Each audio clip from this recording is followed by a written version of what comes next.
Phillips, her third, team fifth.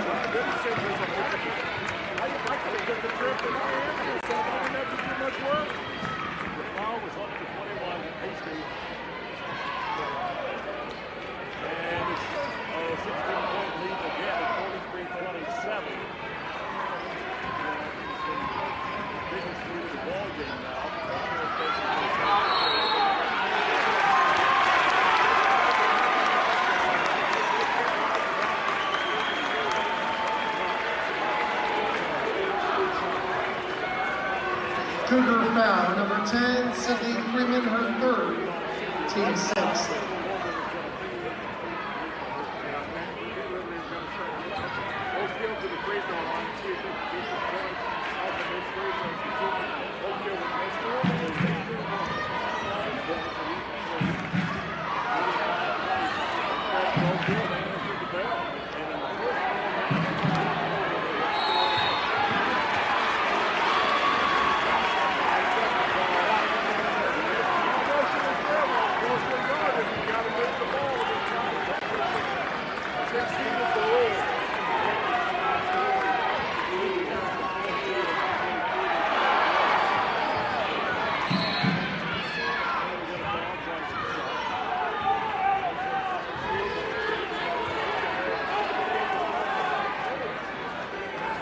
Oakhill foul, 33, Adriana Trexler, her second, team fifth.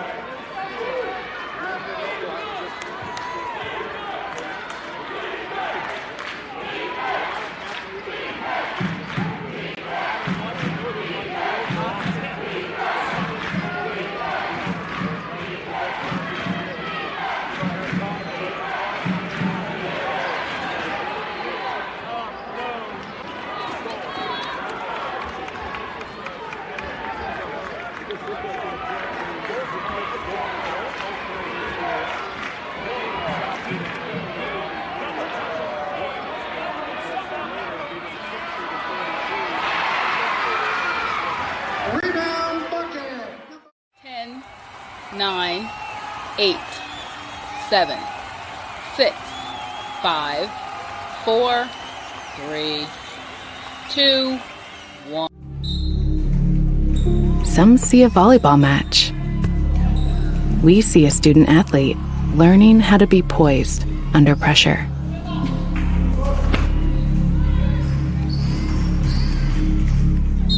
Some see a high school football stadium. We see the one place where the whole community comes together. Proud to keep education in front of athletics since 1903.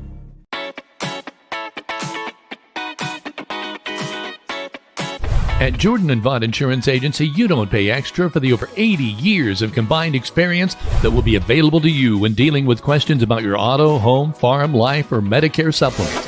They're always there to help from 8:30 to 5 p.m. on weekdays at 123 South Franklin Street, the very same Bloomfield location since 1972. You may not realize the value of experience until you need it the most. Call Jordan & Vaught Insurance, your friends with experience, at 812-384-3535.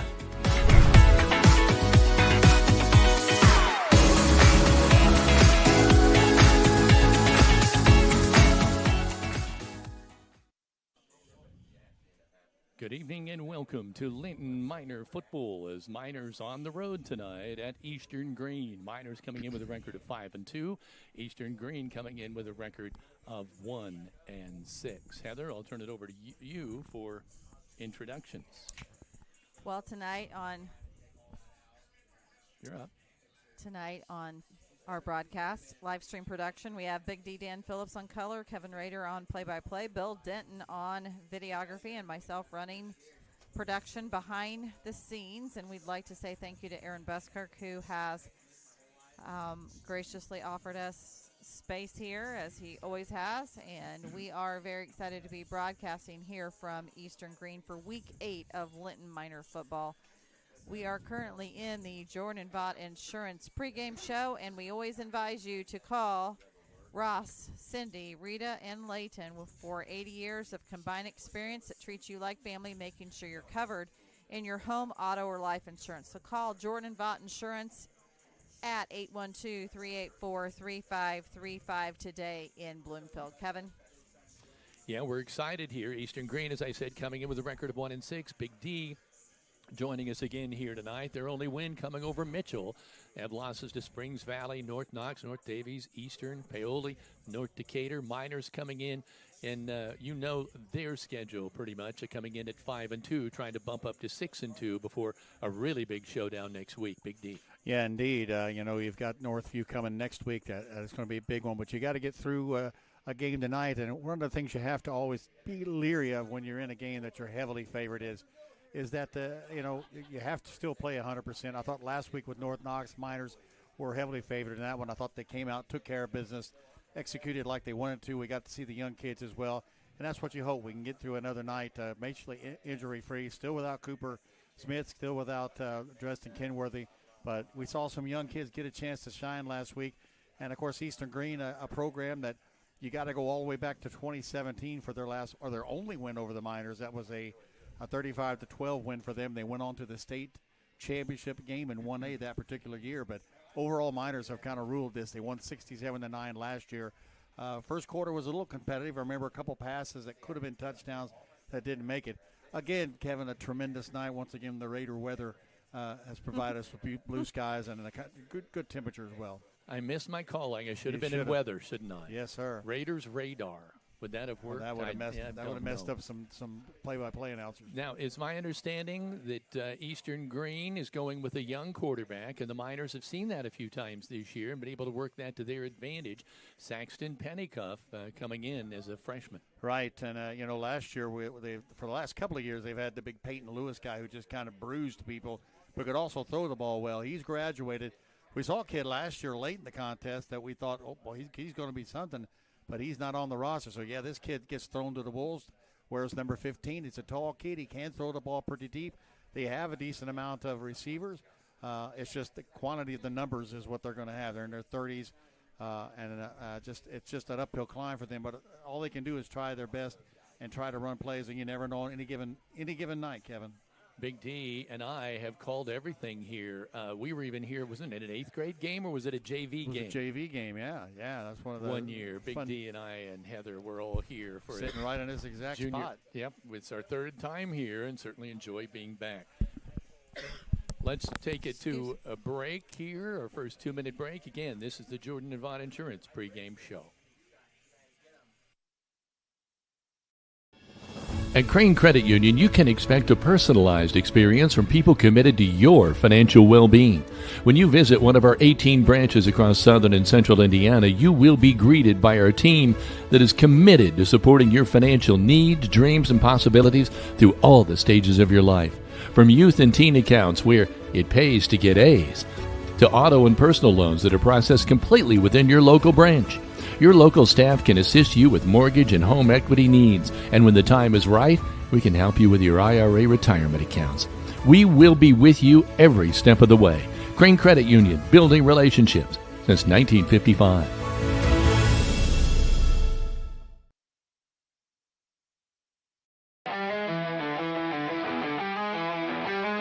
Looking to tackle a new project? Then Heritage Lumber and Supply is your locally owned and operated building material supplier with everything you need for your next professional or DIY project. From interior or exterior building products to windows, doors, metal roofing, and more, we've got you covered. Ready for a kitchen update or looking to build a new home or post-frame building? Our staff can help you from design to construction, and our in-house kitchen designer will work with you to bring your ideas to life. Let us help you through the process at 812-798-1178 or visit us at heritagelumbersupply.com, located behind Walmart in Linton.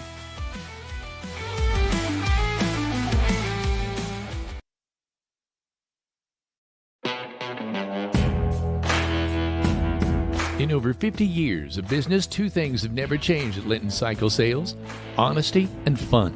When you're shopping for Polaris or Kawasaki, this family-owned operation that offers 5-star service and accessories is a great place to start. In fact, they offer on-the-spot financing. You want to do business with a place that has your back not only when you buy, but also after you leave. So if you're in the market for Polaris or Kawasaki off-road vehicles, come to Linton Cycle Sales, doing business the small-town way since 1973.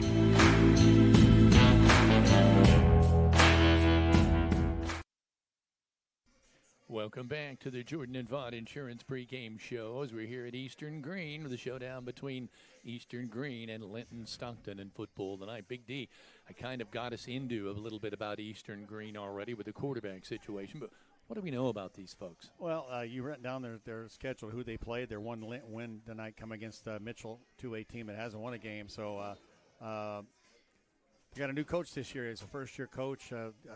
Trying to get his name. Sean Nykirk, I believe. He's his first year varsity coaching. Replaces Travis Ray, who had been here, it looks like 4 years.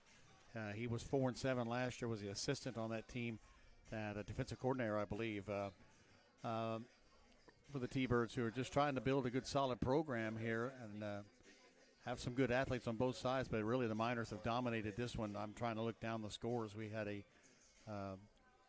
really nothing has been any really close. Looking down the schedule, it's always been a game that starts off pretty evenly and then slowly goes the Miners' way. So, but I can remember when this was a field and there wasn't any football team at all at Eastern-Greene. So they've come a long way from. I think the series started in 2003 is the first game that we played, and we've met 25 times. There's 24-1 in this series.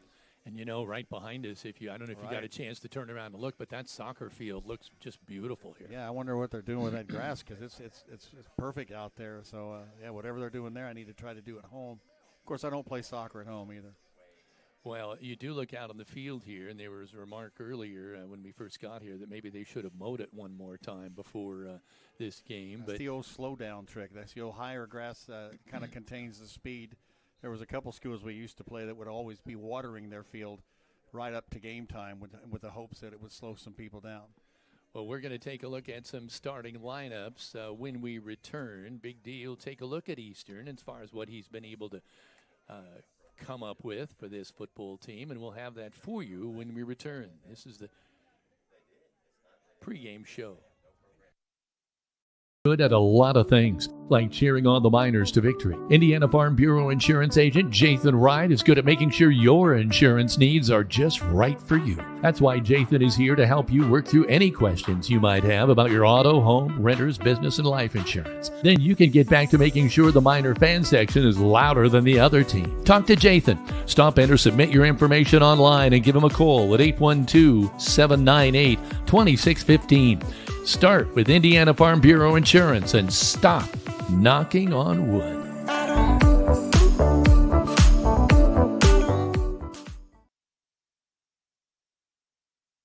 Hello there, I'm Corey Motter with Century 21 Sheets. Are you a first-time home buyer and you just don't know where to start? Perhaps you're looking to downsize and you need to list a property and get top dollar. In any of those situations, you need a professional agent on your side. I have successfully opened doors for clients for over the last 4 years, and it is a complete pleasure of mine to be able to help them end one chapter and begin a new one. Navigating the real estate market can be complex, but with the right guidance, it doesn't have to be. Let me help you understand the housing market, and let's negotiate the best deal. So together, let's open a new door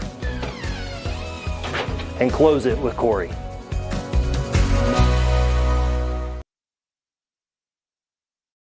Three specialty clinics with three top-notch providers right here close to home. Greene County General Hospital's Team Ortho Foot and Ankle, and Surge Care are the area's go-tos when it comes to your care. Team Ortho is home to the county's only board-certified orthopedic surgeon, Dr. John Hammerstein. Dr. Matthew Parmenter is a board-certified foot and ankle surgeon with more than 35 years' experience. And board-certified general surgeon Dr. Cam Gabrielson is trained to diagnose a wide range of diseases that may require surgery. Team Ortho Foot and Ankle, and Surge Care, the trio you can trust. They're all part of the Greene County General Hospital family. Our family, caring for yours.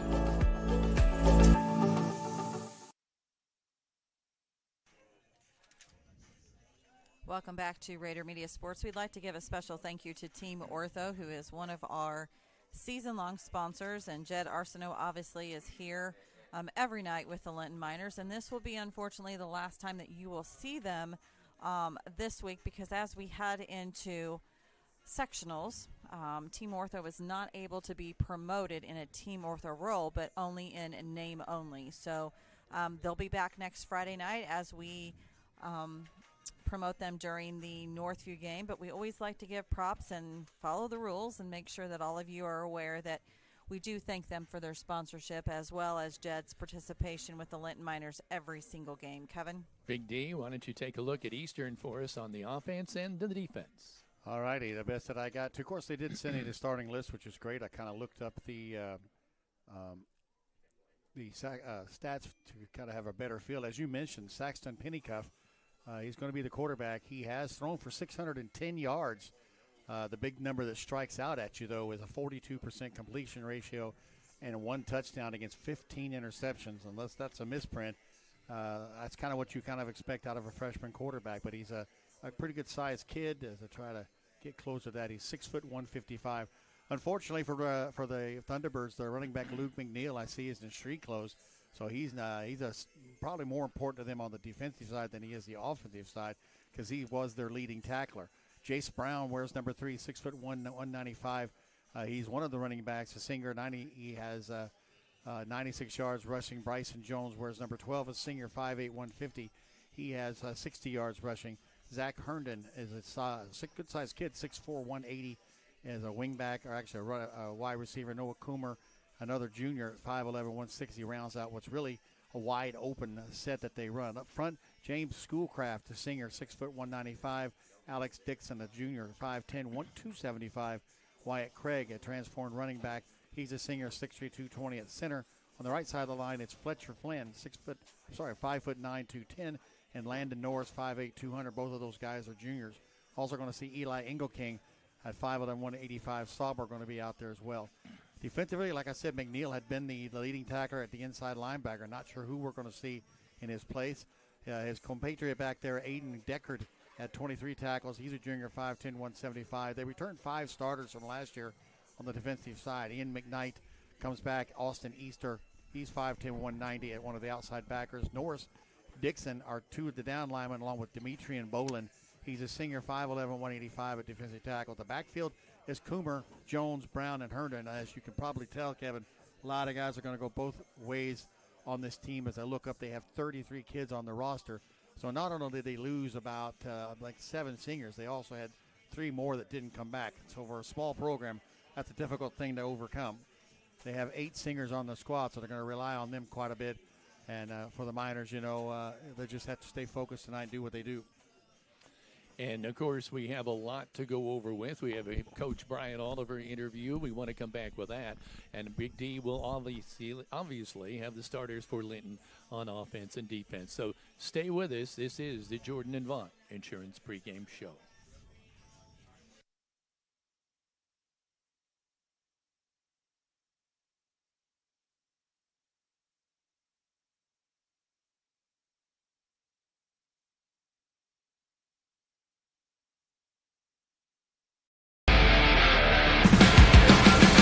Whether you would like to add emergency lighting, tint your windows, replace old floor mats with WeatherTech floor mats, lift your truck, cover your truck bed, customize your truck bed, or accessorize your vehicle, English Off-Road Line X of Bloomfield has a professionally trained staff to help you make important decisions and make your dreams a reality. Call them in Bloomfield at 812-384-5060 or visit them on the web at www.englishoffroad.com.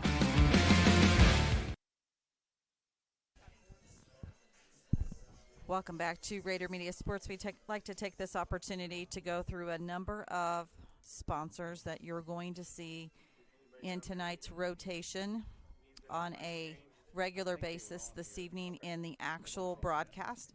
First off is Jordan Vaught Insurance of Bloomfield. They are a pregame sponsor. Call Ross, Cindy, Rita, and Layton for a combined 80 years of experience treating you like family. When you call them in Bloomfield, whether you're searching for home, auto, or life insurance, Jordan Vaught Insurance will make sure you're covered at 812-384-3535 today. The Press Box sponsor is Walton Funeral Home, dedicated to professional and compassionate service that leaves kind memories since 1915 in funeral pre-planning for peace of mind. From one generation to the next, from one family to another, Todd and Cindy Walton are proud of their funeral home's heritage. Our families have been there for this community for over a century and look forward to serving for many more years to come. Your lamp of hope when you need them the most. The starting lineups will be brought to you by Klusner Construction of Linton. Whether it's a remodel or new construction, you know it'll be done right the first time every time when you choose Klusner Construction. Call Tony Klusner and Bart Wade of Linton today. Our quarter sponsor tonight is Key Associates of Linton, serving Greene and surrounding counties for over 30 years. Key Associates of Linton has helped generations of clients buy and sell homes. So whether you're looking to buy your dream home, your next investment, or sell your home to enter into the next chapter of your life, Allie Walton Jackson, Mary Beth Geralds, and Audrey Sparks are there for you every step of the way, as they are your key to the very best. Our halftime sponsor tonight is Inman Realty Company. Just like your team fights for every yard, Inman Realty Company fights for every client. Buying, selling, or moving up, Inman Realty gets you across the goal line. Scoreboard sponsors Linton Cycle Sales. Linton Cycle Sales is Southern Indiana's most preferred power sports dealer. Since 1973, have been proudly serving our community for over 50 years. Dane and his staff offer sales, service, and parts. Come and see them for the best deals in the area.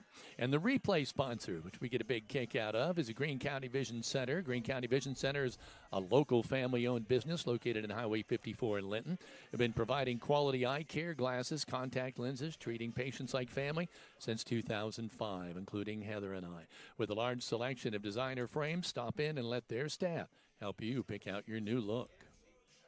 We'd also like to say thank you to Michelle Stenger of Stenger Homes, who is our Red Zone sponsor. Here at Stenger Homes, they're not just agents, they're locals. They know the community, the schools, the trends, and the hidden gems. Their goal isn't just to find a property, it's to find a place. When you're ready to have a conversation or make a move, call them at 812-219-2307 or visit them on the web at stengerhomes.com. Tonight's kickoff forecast sponsor is Kingdom Air. Tonight's by Kingdom Air, your locally owned experts in heating, cooling, electrical, plumbing, and generator service. Call Kingdom Air or visit kingdomair.com to schedule your appointment today. Your home is your castle, so keep it comfortable with Kingdom Air. Tonight's touchdown sponsor is Hometown Veterinary. Doc Phillips has 40 years of experience, a state-of-the-art facility, equipment, and the heart of a pet owner, which means after-hours availability for emergency services are always available. He's there when you need him. He and his staff treat your furry friends like family, so call Hometown Veterinary in Elnor at 812-692-5770. And just regarding pets, our little Lincoln is 4 years old today, so we know he's probably listening out in the kennel, so happy birthday. Happy birthday, Lincoln. We'd also like to say tonight's post-game sponsor is Tech Shack of Linton. They now offer gift cards at Tech Shack in Linton, perfect for birthdays, Christmas, a thank you, or even a bonus. Redeemable in the Linton store or at techshack.com. Now tech lovers of all ages can get exactly what they've wanted from techshackoflinton.com. And Kevin, can I just share a personal story about little Lincoln? So, not to get emotional here, but this is the only time I'm going to say this. So, I lost my grandma, which I felt like is my lifeline, 4 years ago today, in 2021. And Kevin, you and I were suffering pretty bad with COVID during that fall winter. You more so than I, and we made a deal that if we came through COVID, okay, it was time to get Franklin his little sidekick. And so when we started going through things, looking for what was going to be the perfect pet, we found Lincoln online with a birthday of today. So we always kind of say that Mama Ruth picked Lincoln. And so now we have Frank the Tank and his sidekick Sideways. And what that comes from is when we looked at video of these dogs, this dog, Lincoln, came up. And when he runs sideways. So still does it. It's his nickname, Frank the Tank and his sidekick Sideways. But we know that Papaw Bill is sitting out probably on the porch tonight, taking care of not only Frank the Tank and his sidekick Sideways, but many other dogs in the area. And we want to say hello to Papaw Bill and thank you for all that you do to take care of everyone's furry friends. Kevin? Now, I know we're going to have the interview with Coach Oliver. We're going to take a short commercial break, and when we come back, you'll hear what the coach has to say about tonight's game. This is the Jordan and Vaughn Insurance pregame show on Rader Media Sports. Some people see a huddle in the locker room. We see a second classroom. Some see a student athlete on the court. we see a future leader in the community. You see, high school sports in Indiana are special. That's because they're about learning and growing, not just winning and losing. Fans, I'm Commissioner Paul Knighty. Support education-based athletics in Indiana by buying a ticket to your high school's next athletic event.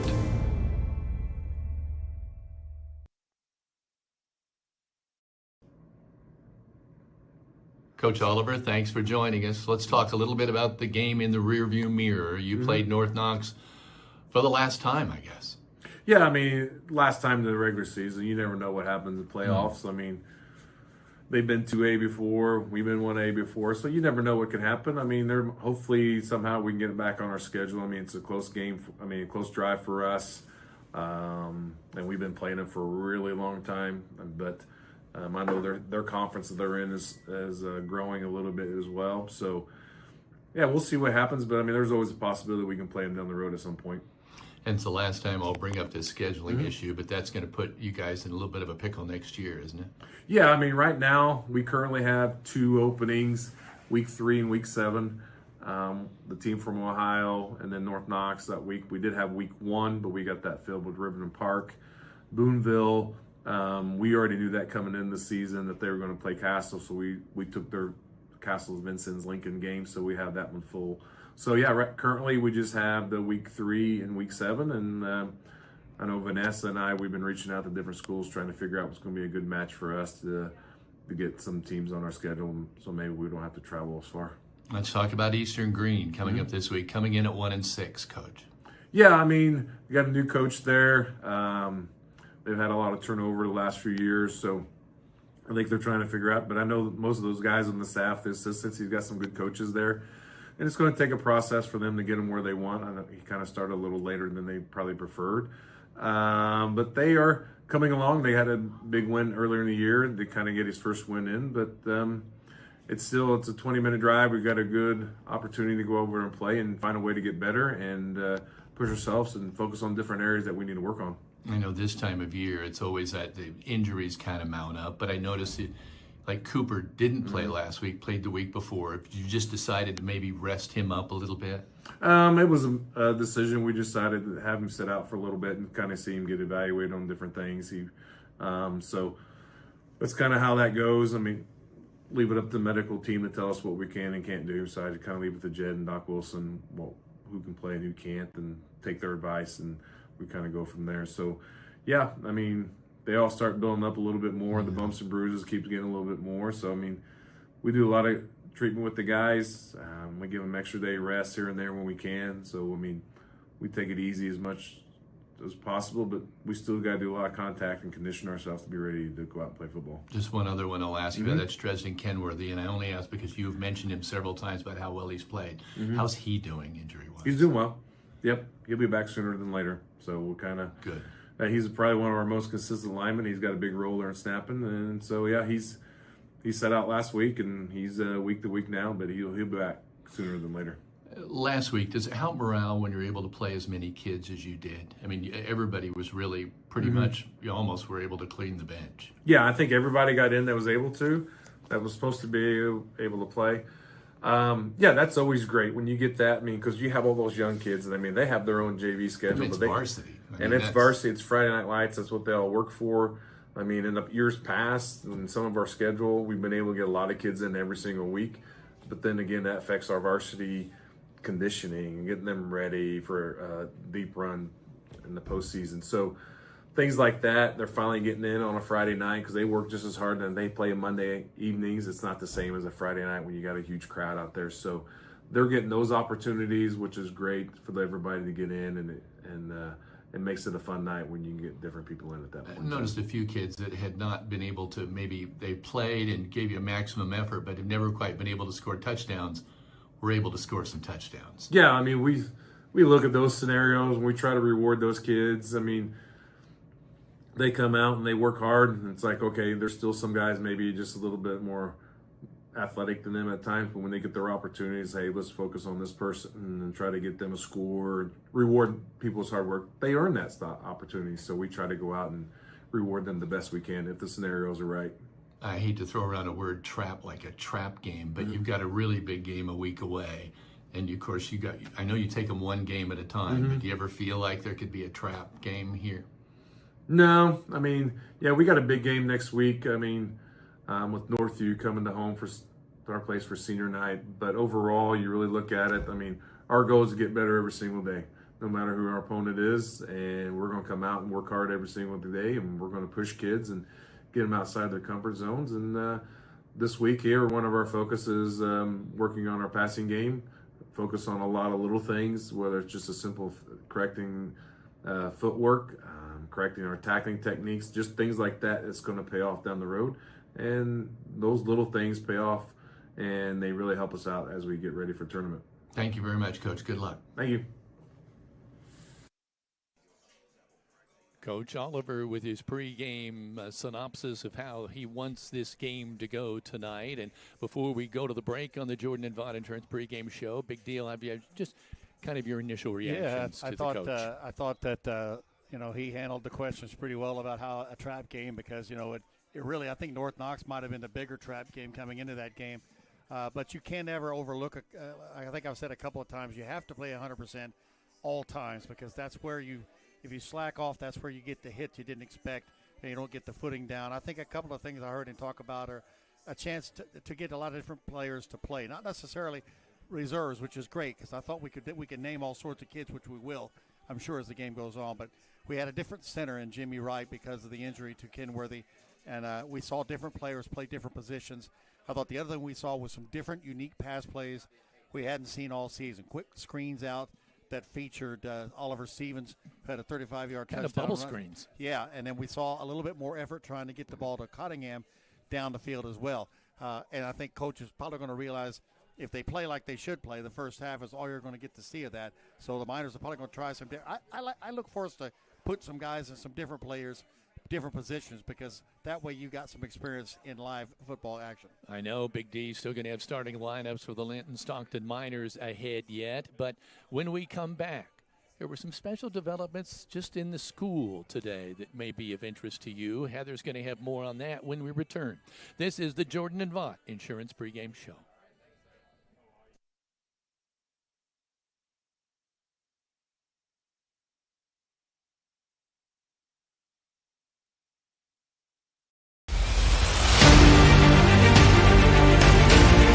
Before and after renovation reveals are all the rage these days, and no one knows that better than Brock Anderson at Brock Anderson Construction. Whether it's painting, roofing, drywall, trim, electrical, or an overall remodel, Brock's before and after reveal will have you striving to come home to quality. With over 25 years experience in the construction field, call Brock Anderson Construction at 812-798-5583 for your home repair and building need. And as he always says, go Miners.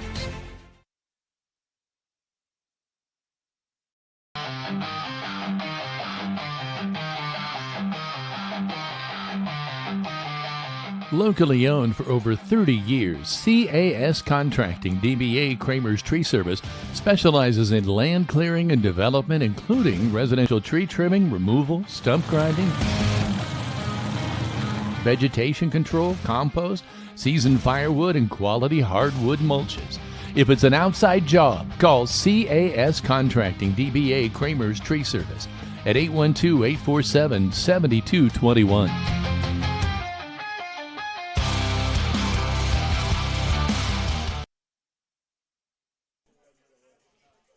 Welcome back to Rader Media Sports. Kevin and I had the opportunity to sit down today at the school with a number of members from the Bring Change to Mind Club as well as National Honor Society.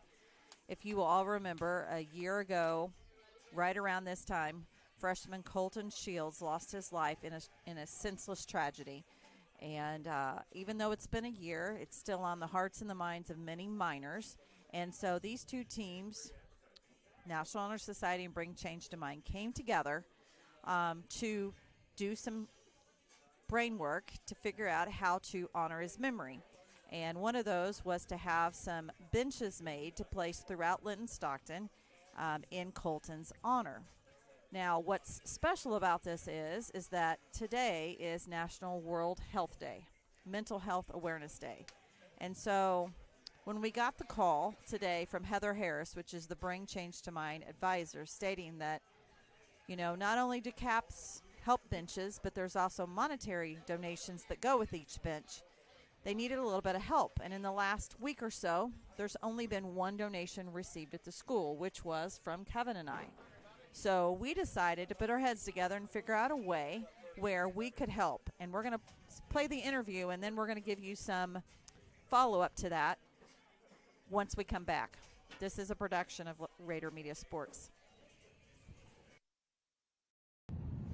Hi, Kevin Rader from Rader Media Sports. I'm here at Linton-Stockton High School because there's an event here that's been going on for a while now where members of the National Honor Society, Bring Change to Mind, and probably others have been raising bottle caps in order to cut with 3 benches in honor of Colton Shields.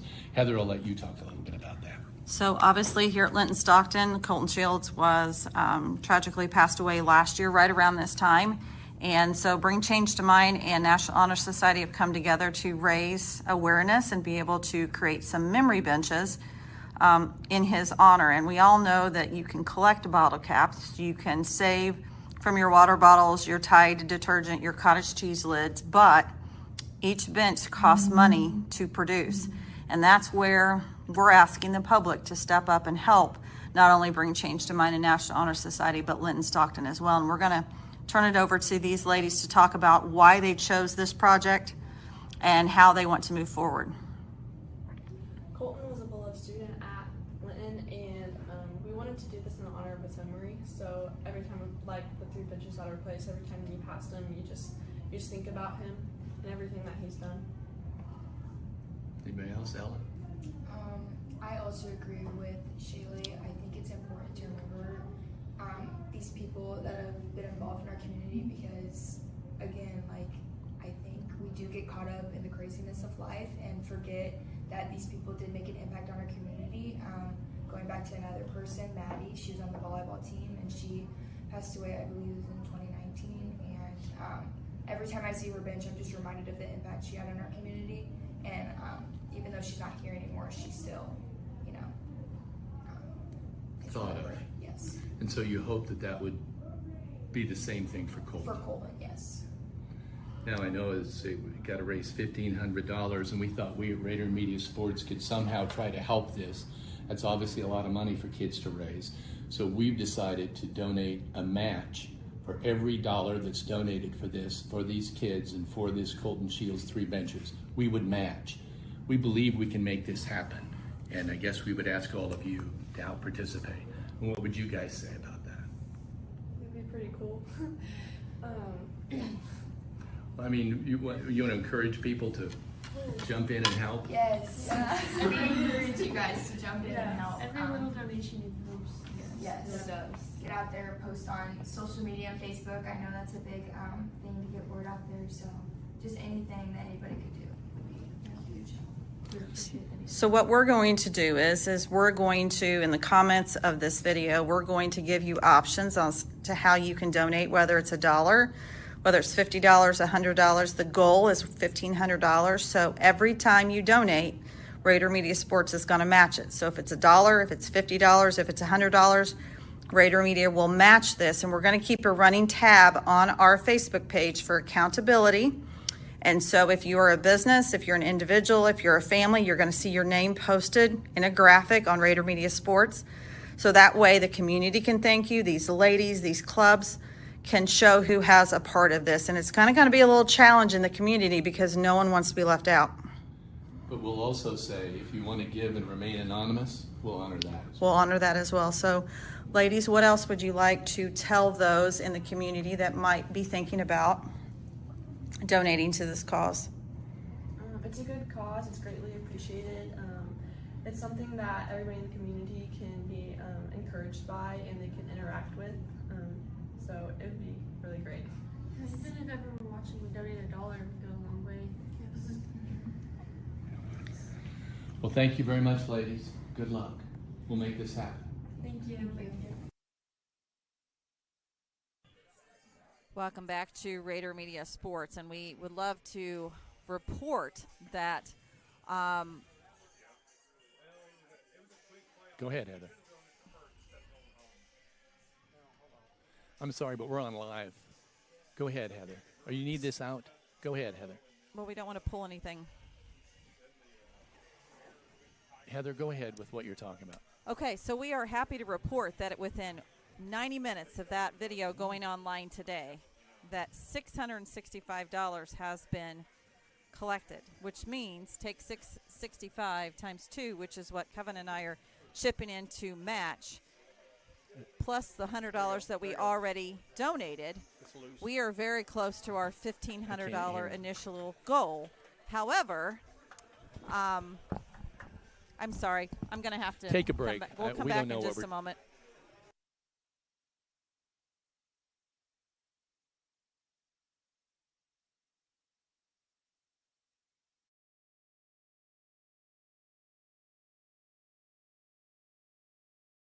Thanks again to Rader Media Sports. We love giving you these Friday night football forecasts. It'll be mostly clear out there with just a few clouds passing through. And again, you can see that here with just some passing clouds coming through the area. As we get into the weekend as well, if you have weekend plans, going to stay dry, just see some cloudiness mixing in through the early part of next week. But again, a dry stretch looks to continue. So if you have weekend plans, don't think you have anything to worry about as far as staying dry. It is going to get warmer, though, after the cool start we had to our Friday and the fall-like feel we've had the last couple of days. Now temperatures are going to start to warm up once again. We'll get those readings back in the 80s by early next week. We are back to an above normal pattern with those temperatures as we get into next week, feeling like summer once again instead of the fall season, which it will feel like tonight for football fans. Good luck to the Linton Miners. Thumbs up.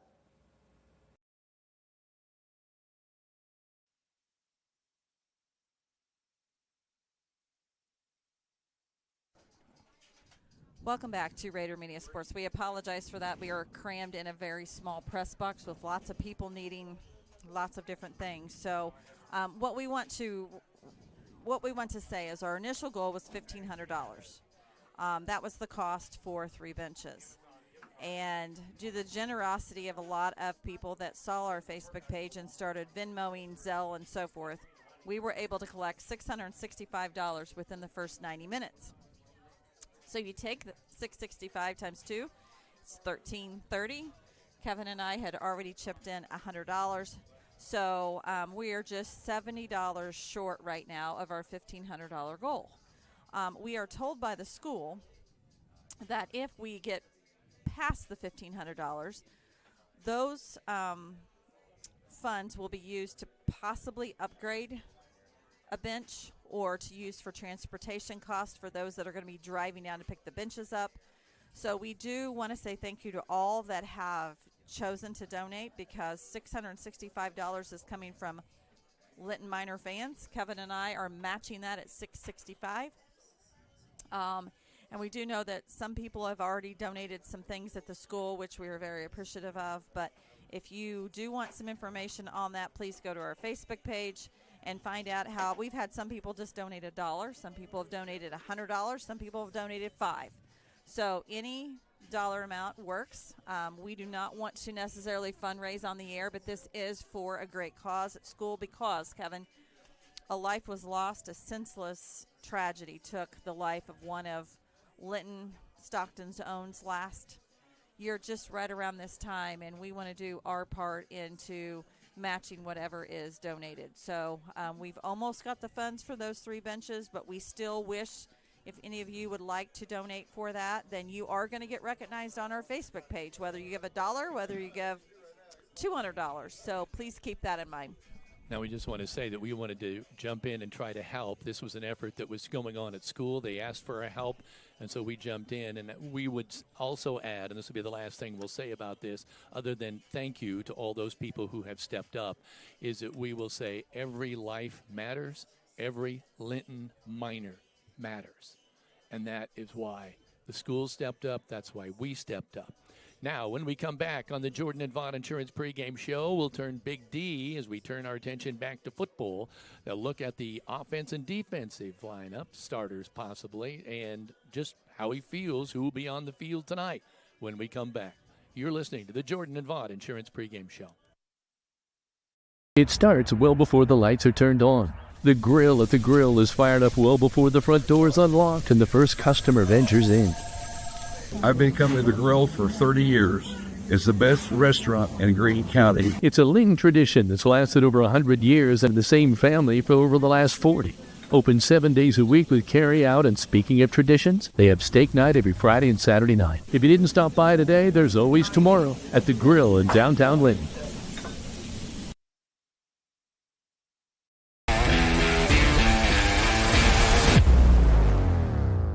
Linton Sporting Goods has an over 20-year tradition of offering Hoosiers the best in sports equipment and apparel.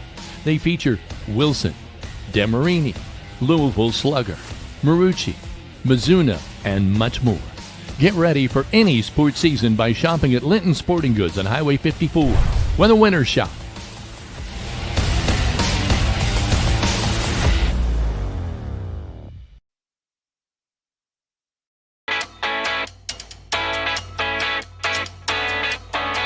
Finding the best coverage for your home, auto, life, and business isn't always a walk in the park. I'm Audrey Sparks at Richard Brown Insurance, your local auto owner's insurance agent. Whether you're buying your first car or starting your own business, finding the right coverage can be a challenge. With great companies like Auto Owners Insurance, I can find the appropriate coverages so that you and your family can be better protected. Come see me, Audrey Sparks, to discuss what coverages are right for you, or give me a call at 812-847-4798.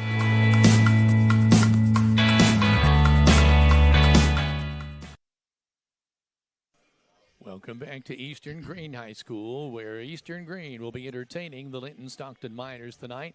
As we said, Eastern-Greene 1-6, Linton-Stockton coming in at 5-2. Big D, what are we looking at for the Miners on offense and defense? Well, we kind of see an offense that's really been able to work on all cylinders the last several weeks. Last week, 456 yards of just rushing to go with 81 yards passing, but the passing was key.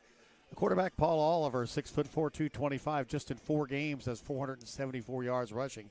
That's almost 8 yards a carry, 11 touchdowns. He's also thrown the ball 25 times, completed 56% of those, 393 yards, 4 touchdowns, 2 interceptions. Aiden Sparks alternates at the fullback position. Last week he played tight end. He has 37 carries for 221 yards, 3 touchdowns, but we're also going to see number 44. Let me get him on here. That's going to be Tate Gamble. He has 167 yards on 29 carries, 5.76 per game. Wingback has been Ren Cottingham. He is just a sophomore, 6'1", 170. Had a big 55-yard run last week, but it was called back. We're waiting for him to get that long run.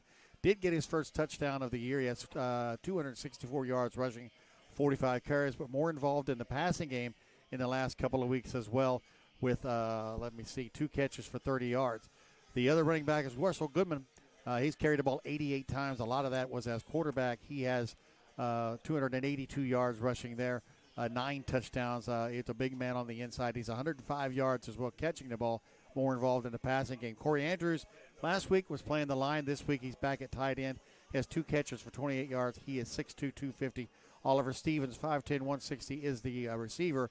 Spread out 7 catches, 148. He had a touchdown. I'm seeing in the warm-ups a lot tonight. Number 21, Colton Andrews, a freshman. He's also playing now on the other side because Cooper Smith, we're not seeing him set up tonight. On the offensive line, a little bit of moving around again this week. Jimmy Wright, the senior, 6'2", 225 is at left tackle. Chris Lyons, 5'11", 185 is going to be at the left guard. At center will be Jacob Redaway, a senior, 220. Tyler Franklin on the right side, 5'11", 195. And Tanner Scarborough, 6'2", 210, 2 juniors mounting the right side for the Miner offense. On the defensive side of things, Corey Andrews leads the way. 6'2", 250, 61 tackles. Tate Gamble is the other inside linebacker, 5'11", 165.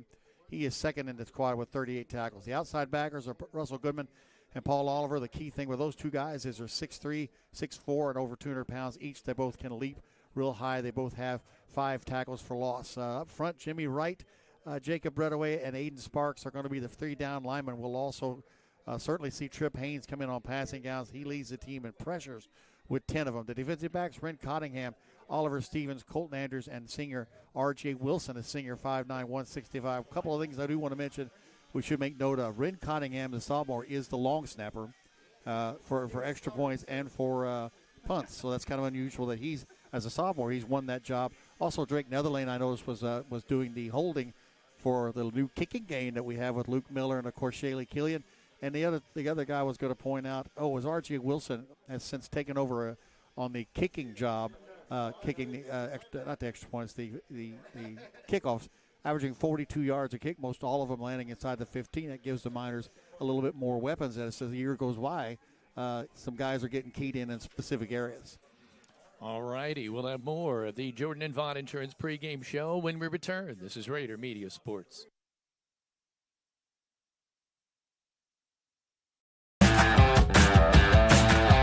The next time you need a lift, call Skinner's Towing. They're locally owned and operated since 2012. If you are ever in an accident or breakdown and unsure who to call, request Skinner's Towing at 812-699-0743 for fast, friendly, and affordable towing. No matter the vehicle, no matter the situation, no matter the climate, no matter the time, Skinner's Towing, the people you can depend on 24/7.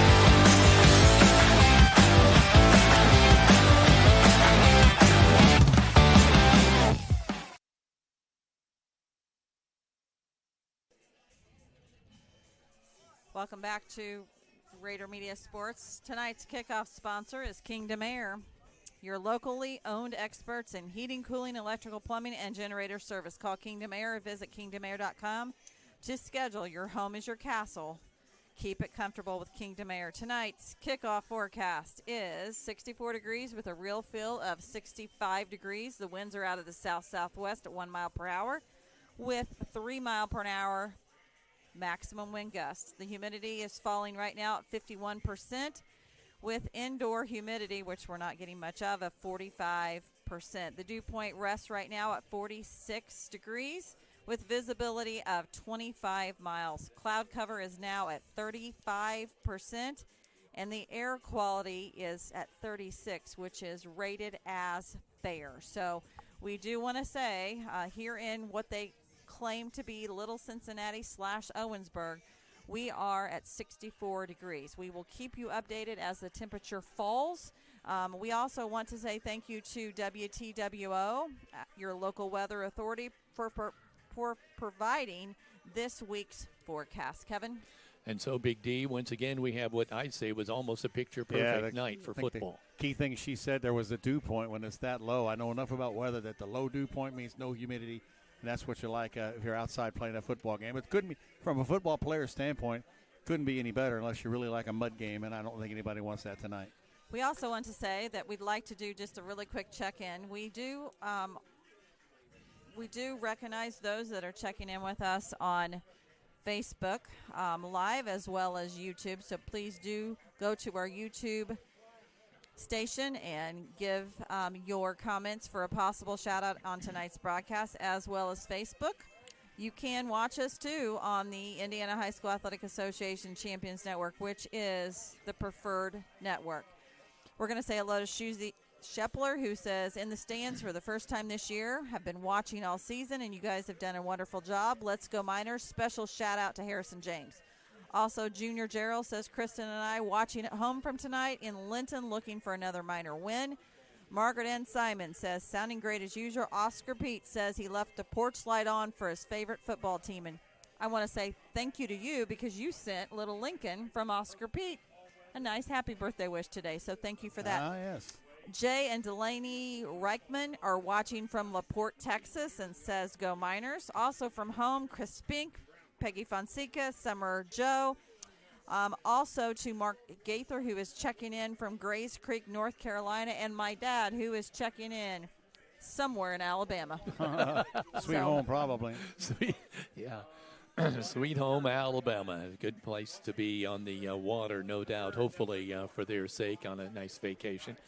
And, again, both teams kind of huddled up by themselves right now. We're not even ready to quite start the pregame festivities, but we're close. We're about 5 minutes away. Let's take another break. This is Rader Media Sports.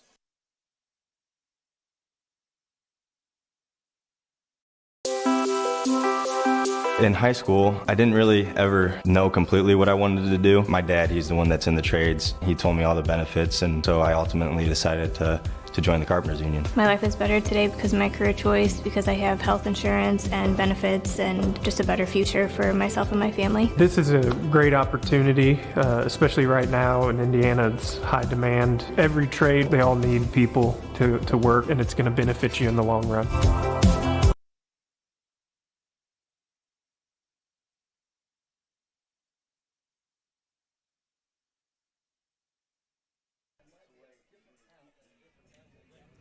Welcome back to the Jordan and Vaught Insurance pregame show. Big D, I want to talk a little bit about this. Is one of those games that in the last few years has really just been all minors. Yeah, last year was 67-9. The year before, 47-14, 62-7, 59-14. Kind of goes on from there. Like I said, usually the first quarter they stay fairly focused, and I think the minors' numbers kind of get to them. But there have been some big plays.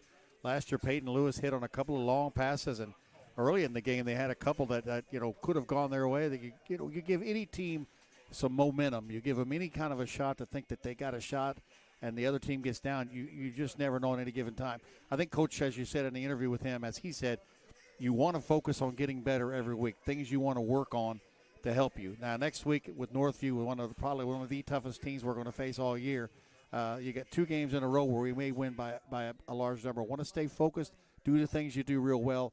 Give the chance for the younger kids to come in and play some football as well. Photographer Bill Denton just showed the Eastern-Greene football team walking around there getting ready to run through that.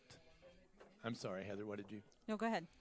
Getting ready to run through the, what do you call that, banner, I guess? The breakaway banner is what I'm going to call it. Breakaway banner. I want to also mention, I didn't touch on it, but Engel King, a sophomore, he's wearing 21 tonight. They have some different jersey numbers in red. He's their leading rusher with 373 yards. Jones, who's going to be wearing number 12. He's got 226 receiving. Herndon has 206 receiving. Those are 2 targets. He wears number 11 on the offensive side of things. We do want to remind you that on our scoreboard, we are trimmed in pink for Breast Cancer Awareness Month. Eastern-Greene will be represented in red on the scoreboard because they are in the red jerseys. Linton on the scoreboard will be represented in blue. However, they are in the white jerseys with red pants. However, we want to make sure that we are giving equal coverage to both schools, so we're picking a color from each of their respective teams. Eastern-Greene getting ready to bust the bubble on that banner. And I tell you some other thing, the way you got to look at it if you're Eastern-Greene, that they have absolutely nothing to lose in a game like this. You can lay it all on the line at 1-6. It would be a tremendous, memorable thing for them to knock. I remember when Linton lost in 2017. This place was so jam-packed all over the sides, and it really uplifted the community and led that team. And you can always hope that type of thing comes again if you're Eastern-Greene. But they really have nothing to lose in a game like this. The Miners now just beginning to take the field. They're huddling up here. There's Bill panning over to the left to show you the Miners, who will soon be. Looks like they're lining up for maybe the national anthem.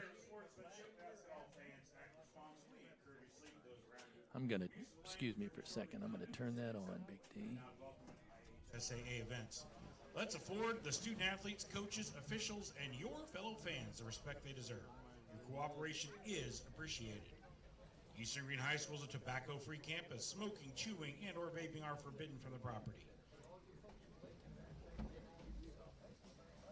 Ladies and gentlemen, if you would please rise, and gentlemen, remove your hats for the playing of our national anthem.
I recorded that earlier for you Again, fans in the guys. stands, welcome to Eastern-Greene High School.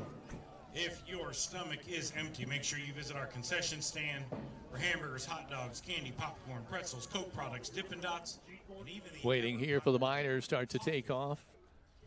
As we get started tonight, I want to mention the starting offensive and defensive line. Oh, no, leave that one on. I'm Okay. sorry. The offensive line, we have number 54, Let's listen in. Tyler Franklin. Number 55, Jacob Bredewig. Number 57, Jimmy Wright. Number 61, Tanner Scarborough. And number 76, Charlie Lyons. And the starting defensive line for the Linton-Stockton Miners is number 27, Aiden Sparks. Number 55, Jacob Bredewig. And number 57, Jimmy Wright. And now for the starting offensive line for your Eastern-Greene Thunderbirds. We've got number 52, he's the center and a senior, Wyatt Craig. Number 53, another senior, James Schoolcraft.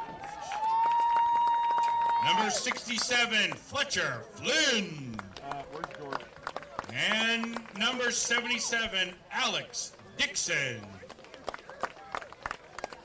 Too cold. Your defensive starting lineup is number 50, Landon Norris. A senior, number 64, Demetrian Boland. And last but not least, number 77, Alex Dixon.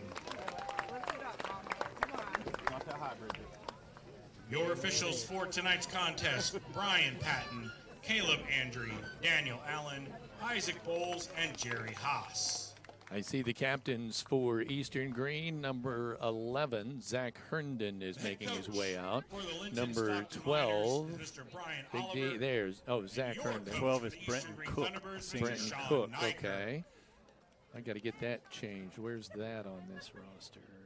67 is the other one, Fletcher Flynn, and number 3, Jace Brown are the 4 for Eastern-Greene.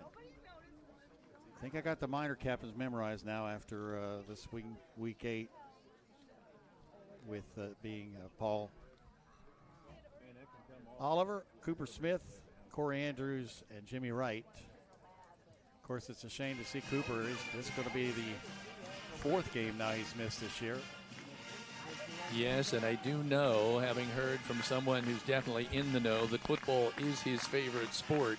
And so that has to really be. It really does, senior year. Something that you kind of hate to see for someone on their senior year. The music is playing, the hometown fans are rising to their feet, captain shaking hands. Yeah, I didn't pay any attention to who won or lost that. Well, we'll tell you that when we come back. This is Rader Media Sports.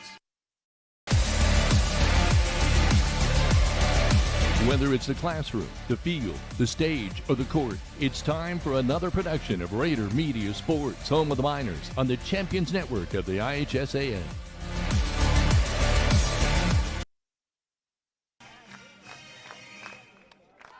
So we're now back and ready. That's the end of the Jordan and Vaught Insurance pregame show. We're getting ready now for Eastern-Greene to kick this ball off to the Linton-Stockton Miners.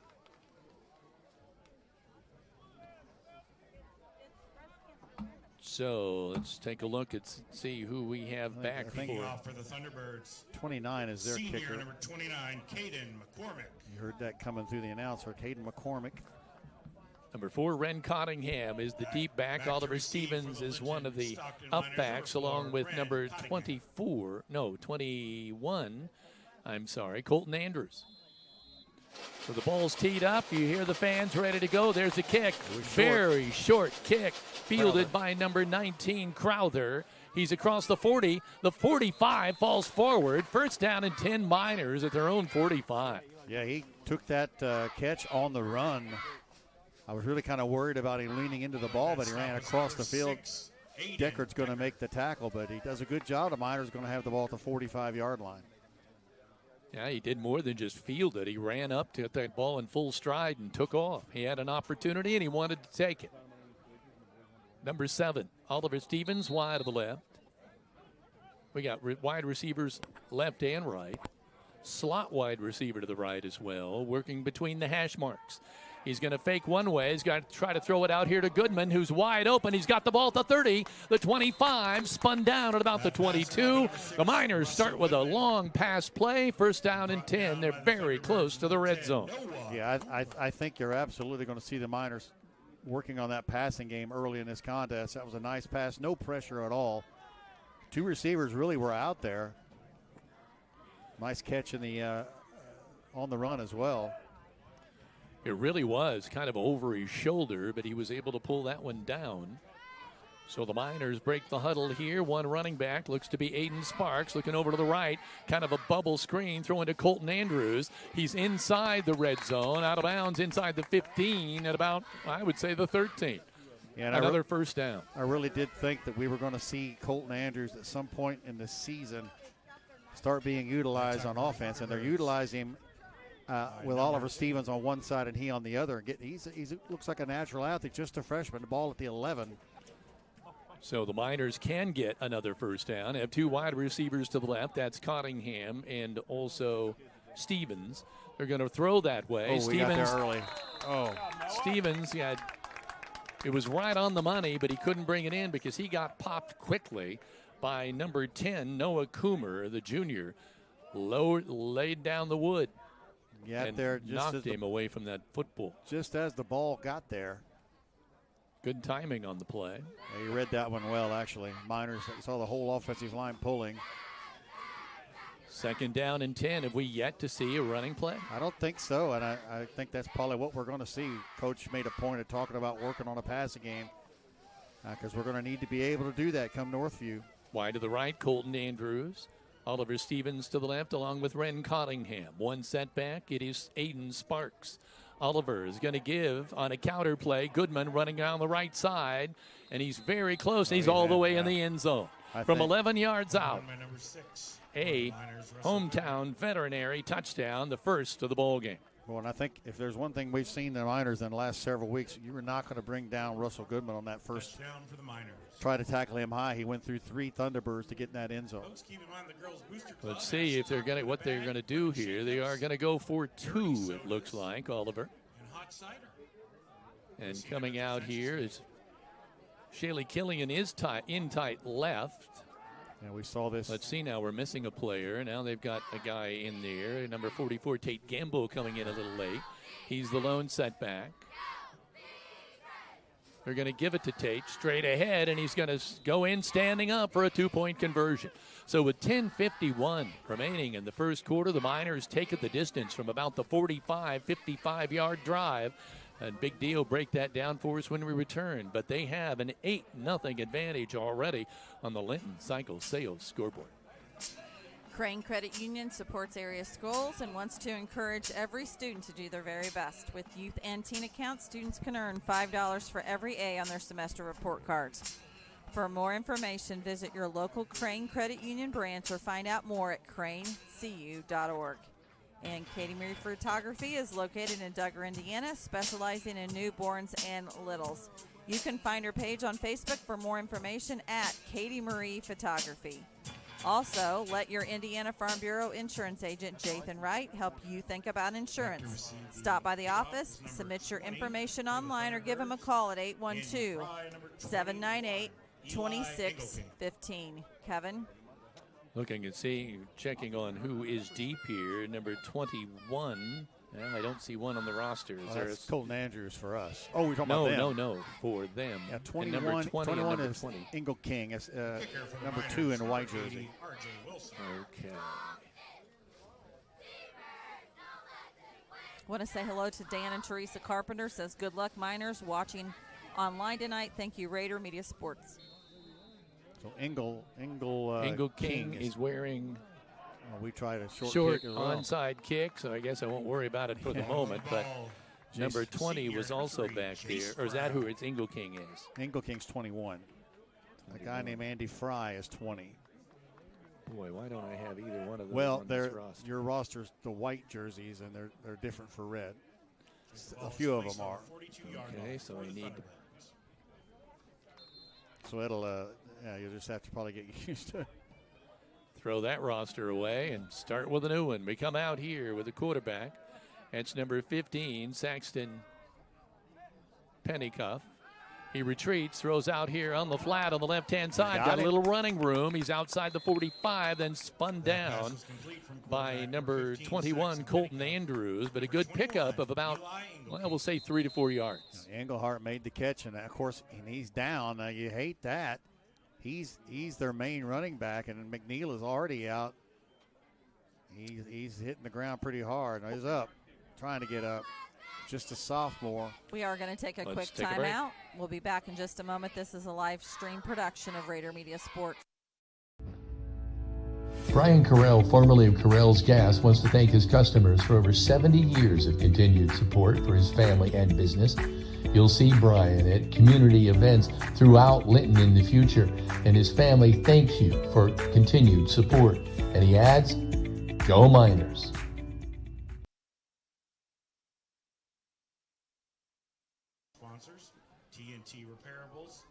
He's up now and walking off the field, and that is very good news. That's number 21, and you said that was King? King, yeah. Salisbury Press, Whitfield Concrete Construction, Salisbury Christian Church. So where is he on there? He's up here. He was number 2, so it just made him 21. 21, all right. But he looks like he's going to be okay. He's walking off under his own power, and that is good news. Yeah, there's a few changes. They got about 4 kids in different numbers in the red jerseys. It's always a couple of surprises. 2 wide to the right, 1 to the left. Man in motion. 2 backs now, split backs. Quarterback. Saw that coming. Tries to throw it out on the flat. It is batted down. The pass tipped.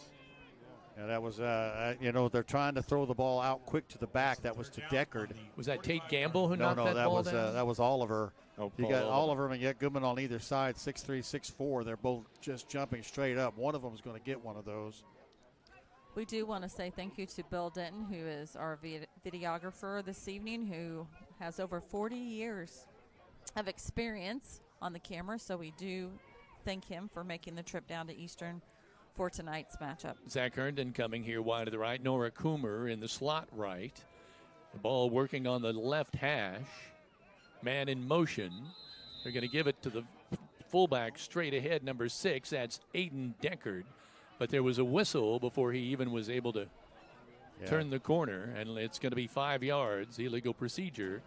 That puts the ball back at about the 40-yard line. And they don't want to hurt themselves with any fouls as we look down and see King just got his ankle wrapped up, getting his laces back on, probably back in the game soon.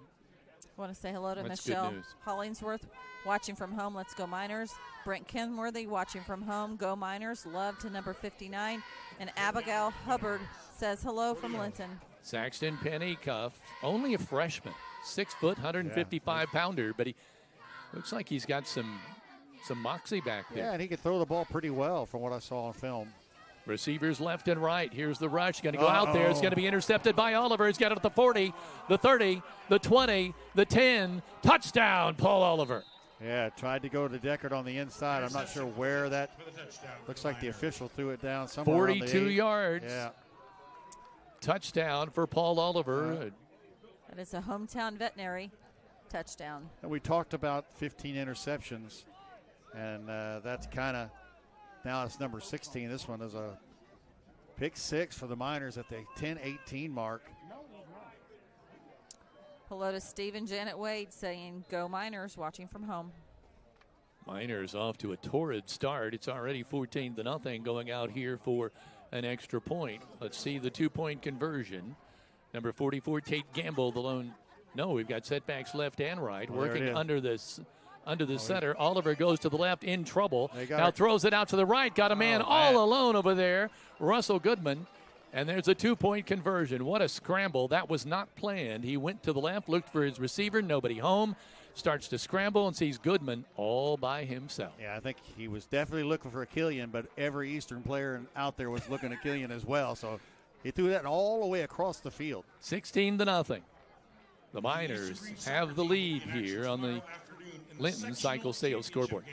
Fish Monuments is located at 289 A Street Northeast in Linton. They will meet with you to design your special cemetery monument, whether you're pre-planning or have experienced the death of a loved one.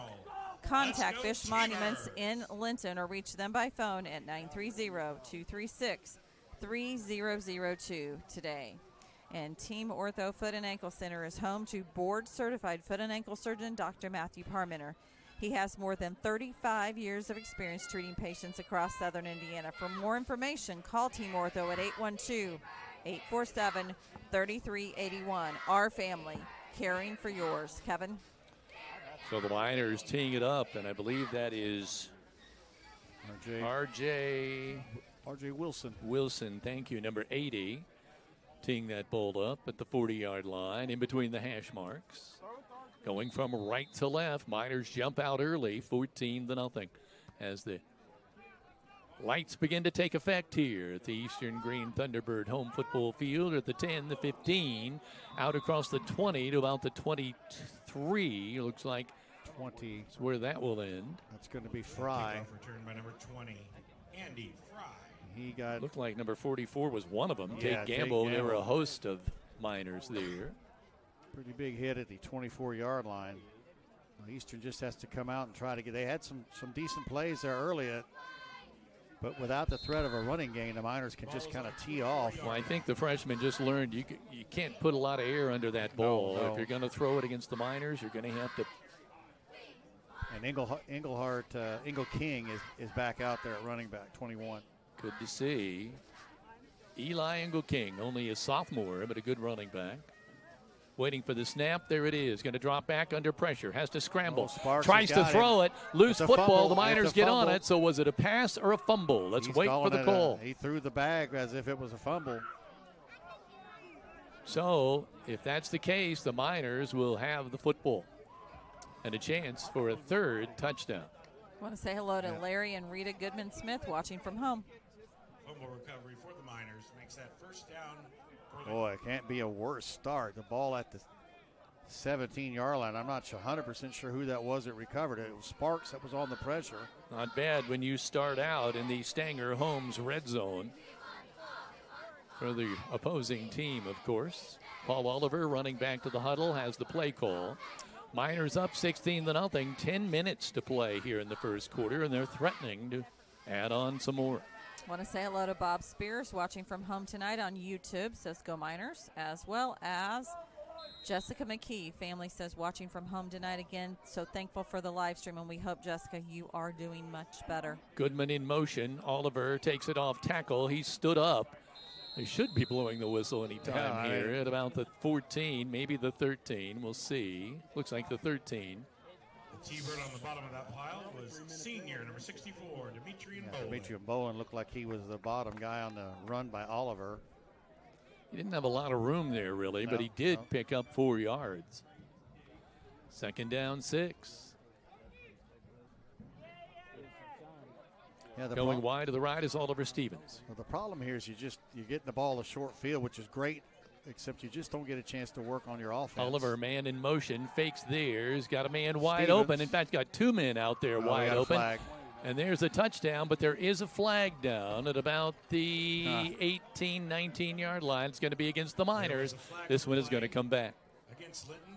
Yeah, that erases a touchdown, but that also, I don't know, that ball came, that hold came pretty late in that play. Boy, he had 2 men wide open out there on out patterns in the end zone. Yeah, Oliver Stevens his choice. had run a nice route out there and got his defender turned completely around.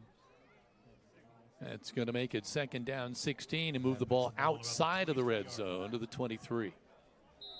10-yard penalty. Stevens wide to the right, wingbacks left and right. Probably see him run the same thing again. They're going to fake to Cottingham, drop back. There it is. It's number 7, Oliver Stevens. Does he pull it in? He does indeed. He does. Touchdown. The same play. 23-yard throw from Paul Oliver. Touchdown throw. And it is another hometown veterinary touchdown to put the score at 22-0 Miners. Goodness. Got to wonder when we're going to start kicking these extra points just to get some practice. Going to go for 2 here. Split backs behind the quarterback, working under the center. He's going to pitch to Goodman, working to the right. Thought he might try to throw. No. He's going to just run wide, and he is in the end zone for a 2-point conversion. Massive pancake block by Tanner Scarborough. 24-0. 8:59 to play here in the first quarter on the Linton Cycles Sales scoreboard. So far, it's been all Miners. This is Rader Media Sports. Is your family protected? Contact me, Alicia Cornelius, your Indiana Farm Bureau insurance agent, to discuss your home, auto, farm, life, or business needs. It's not just about protecting my family. Let me help protect yours too. Proudly serving Indiana, call to speak with me, Alicia Cornelius, one agent for all your insurance needs.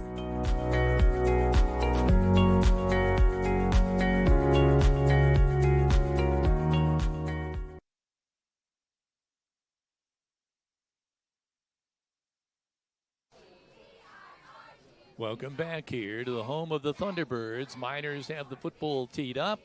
R.J. Wilson, the 5'9", 165-pound senior, has the ball teed up.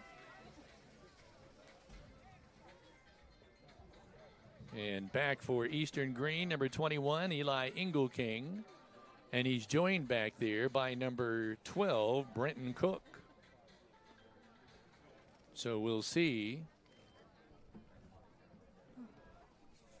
where R.J. elects to kick this football. Miners up 24-0. There's the boot. It's going to be taken at about the 25, out now to close to the 30, and then push back. And that would be Cook, trying to see who gets up off that pile.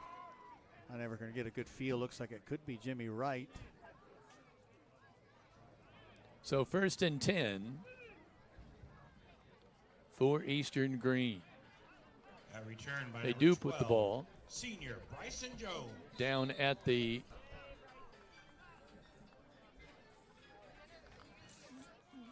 30-yard line. Coming here wide to the right is number 11, Zach Herndon. Got wingbacks left and right, man in motion. They're going to give straight ahead. No room in the end there. I'm not even sure they got back to the line of scrimmage, but they might have. At run by number 21, Eli Engelking. Eli Engelking, the ball carrier there. It is just shy of the 30, so puts it at the 29, loss of 1. 2nd down and 11. And again, Pennycuff just coming back in. He goes to the sideline between every play to get the call and hurries back to the huddle. Number 11, Herndon, was wide to the right, now shifting to the left. Now going back to the right in a wingback position. Got 2 wide receivers there to the left. They want to come around that side, trying to use the extra blocking. They get the yard that they lost earlier. Number 12 running with the football there, Brenton Cook. Yeah, chased down by Wright from the defensive tackle position. He's kind of moved from that inside backer and rotates, honestly, with Franklin. They rotate series. 3rd down 9. See Haynes coming in now in a passing situation. 3rd down and 9. Yeah, you like watching Haynes. Yeah, mark my words, he's going to be in on the quarterback or having an effect on it. Trip Haynes, 6 foot, 180-pound junior. But right now, all the attention's on Saxton. He's back, throws it over the middle. He's got a man wide open, and he hits Jace Brown, the senior. And it's very close. It is a 1st down for the Thunderbirds. Their first down of the ball game. Exactly what they needed. I mean, the quarterback doesn't have any time at all to throw that ball. He just rocketed that to Brown. You know, to be truthful, if that ball had, if he hadn't juggled that ball, he might have had some distance. Well, the Noah Coomer going wide left. The 2 touchdowns on the Miners the last 2 weeks have been that very play. Fake. There's the pitch. They want to go outside. There's no chance there. They grab the jersey and pull him down. It looks like a host of Miners there, but Jimmy Wright had the most jersey, I think. Yeah, Wright and Goodman both. The Goodman 2 big hits in the North Knox game, but lost a couple. Wherever that pass play has been something that's kind of caused the Miners some issues. My bet is we'll see it again. I think so. If they can get the ball out, that's the question. If the rush doesn't get in there. Pennycuff brings him out. One running back behind him, 21 Engelking. Wide receivers left and right, working to the near hash mark. There's the snap. He's going to throw it long. He's got a man out there, but he's well covered. The defender, Ren Cottingham, was right with the wide receiver, number 11, Zach Herndon. Pennycuff put the ball up there anyway, give his receiver a chance. Yeah, he threw it far enough that you don't want to underthrow that. Nice step by step. Well, I thought there might have been a back shoulder throw, but it was not. Right. It was not. 11, Herndon is 6'4", 180, so that kid's got some size. Break the huddle. We got two wide receivers going out to the left, two wide receivers to the right. Oops, there's a shift. One running back going back to the wingback position on the left-hand side. Two to the left, one to the right. Pennycuff going to air it out again. He's got a man out there, and he's got it. And that is number 10, Noah Coomer. Pulls it down at about the 30, inside the 30 to 29. Big play. And I tell you, you can't be happy if you're the Miner coaching staff. Now, there's a couple pass plays.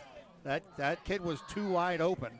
He almost waited on the ball. Well, that happened last year, almost exactly the same thing. And the Miners, a 32-yard pass play that they really had no business giving up. Coomer to the left, coming wide to the right is Herndon. Again, working on the far hash. Man in motion. Fake the handoff. Going to throw it through the middle. There's that play just on the other side of the field. And it's a first down and 10 at the 15-yard line. Pass complete to number 12. Again, Brenton Cook. Yeah, a nice pass play. You can see now that the arm that Pennycuff has. Good catch by Cook across the middle. Well, and he's wisely decided that he's going to get rid of that football quick. Yeah. He's not holding it. There's a 1, 2, 3 count gone. But the receiver is uncovered. I mean, he's right there. 14-yard gain back-to-back, 46 yards gain by the T-Birds. Coomer to the left, Herndon to the right, man in motion. Pennycuff drops back. He's under pressure, gets it out there in the flat, complete to number 21, Engelking. And he is down inside the 10. Looks like they're going to put it at about the 9. So they are in the Stanger Homes red zone. You got to give credit. I mean, they're down 24-0, not even really halfway through the quarter, and they mount a drive to answer, and it gives them some momentum, gets the home crowd going. They've found some momentum. They found what works, getting rid of the ball quickly. Wide receivers left and right again, working for the left hash. The wide side of the football field pretty much wide open. He's going to throw it out here flat. Now tipped around. It does not hit the ground. I think the Miners have it coming the other way at the 25. We got a Miner down with the football. It is Sparks. Who is it? Sparks makes the interception after Goodman tipped it. And it's just a matter of Goodman jumped up, tipped it. Sparks juggled it a couple of times, brought it in, and ended that drive. Boy, what a play. Well, it looked like amoeba soccer for a minute. There was like 4 or 5 people moving together, and you couldn't see really who had the ball. It looked like they were bouncing it in between them. But Miners come up with a turnover, and that's a big play because the Thunderbirds were putting together a great drive. Miners bring it out, working on the right hash. Wide receivers left and right. We've got a running play finally. Trying to get to the outside. No dice. Number 4, Ren Cottingham's cut down, and he might lose a yard or 2. Yeah, you feel the momentum. Just Eastern getting a little bit of confidence. Feel like, okay, we can play with these guys. And if you're the coaching staff of the Miners, you don't like the body language of the Miners right now. Yeah, he lost 2 yards. It's funny, they've done better passing than running so far tonight, which is unusual. Colton Andrews wide to the right. Oliver Stevens wide to the left. As usual, wingbacks left and right. One setback by Paul Oliver. Going to give it to Aiden Sparks going off the right-hand side. No room there. Well, he's still running, but, I mean, he is earning every yard. He was bludgeoned several times there. He was stacked at the line. Number 22 is going to come in there and make that Ian McKnight. And Deckard from the safety position comes up, but he was met at the line by the Eastern defense. It looks to me like Eastern has found themselves a little bit. Well, they are down now 24-0, but you get the feeling they are getting a little more grounded here. Wide receivers left and right. One wing back in motion. We had a little movement in the offensive line. That's going to cost the Miners that 4 yards they may have gained, and another one. Yeah, they'll go against the Eastern. It's going the other way. They went offside and bring it up to the 34. I thought I saw the Miner line jump. Won't give them a first down, but it gives them a 3rd down and 1. 3rd and 1 for the Miners. 34 yards. A long one. So you jump out 24-0. You get yourself a little relaxed out there on the field to play. Oliver waiting for the snap, working from the gun. He's standing at about the 30-yard line. Now stops, turns, looks to the head coach to get the play call. Running back set. There's the snap. They're going to give to the running back. The 35 out near the 40. I thought it was Goodman at first, but it was not. He was lead blocking. Yeah, it was Looks Sparks. like it was number 27, Aiden Sparks. He's getting a few more carries tonight. Deckard makes the tackle. How'd you like to have the road grader in front of you like that? Russell Goodman cleaning. That's a heck of a that. tandem between the two of them.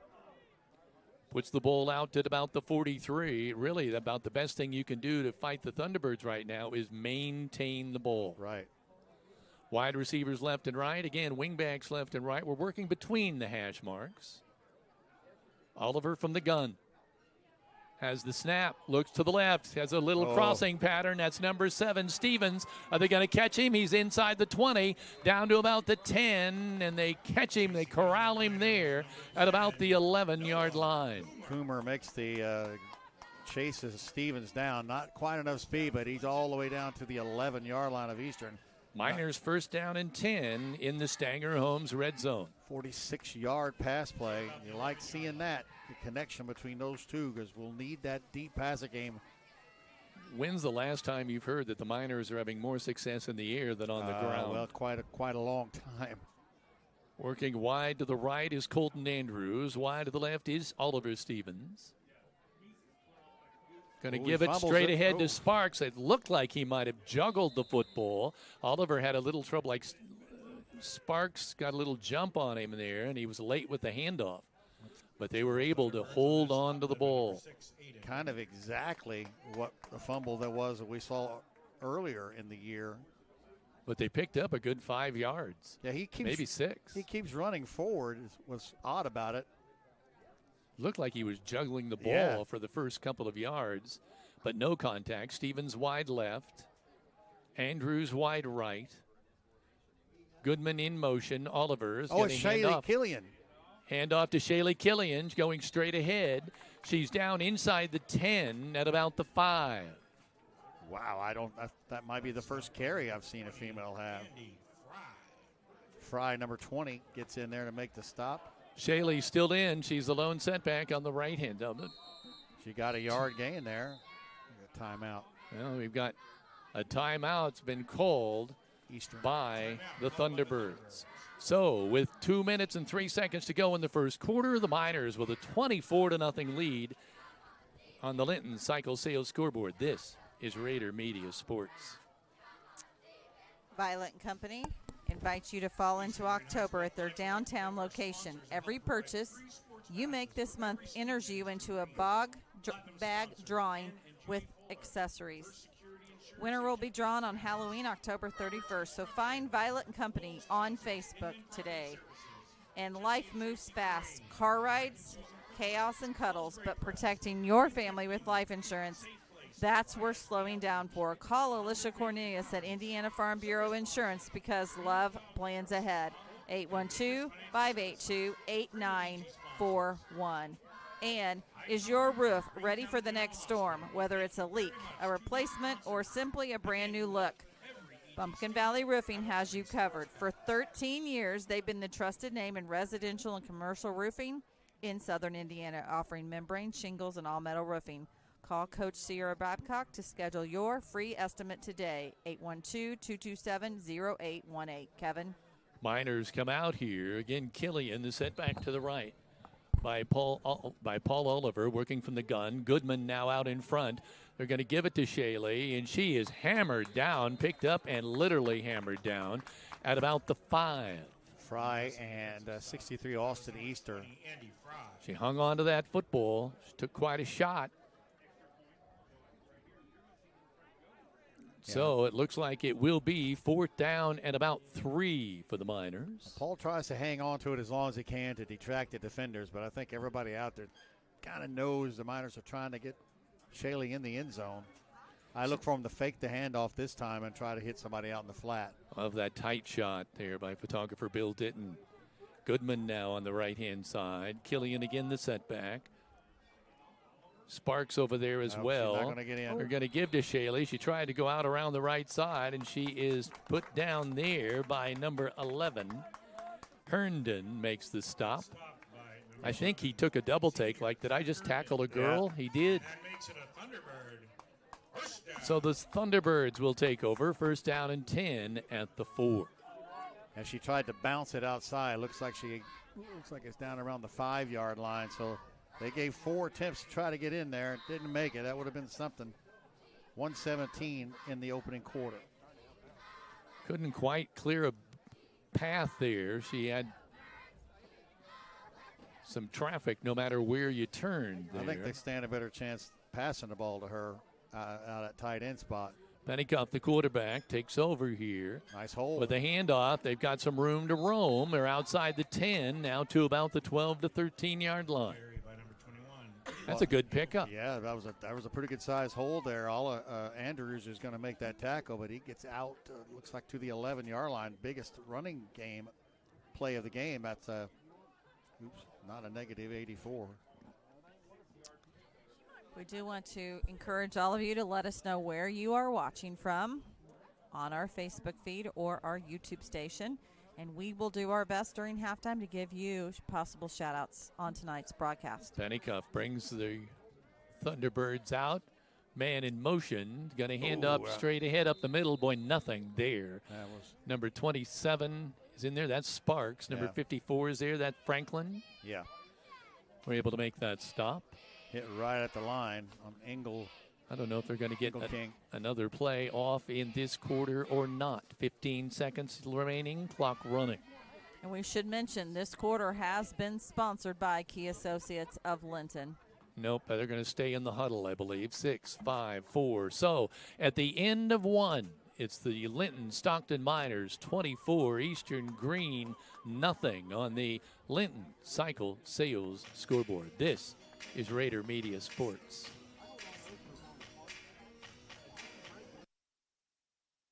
Country roads to city streets, Corey Motter is the local expert Greene County trusts. With proven results and a drive to help you succeed. Close it with Corey and turn your real estate goals into reality.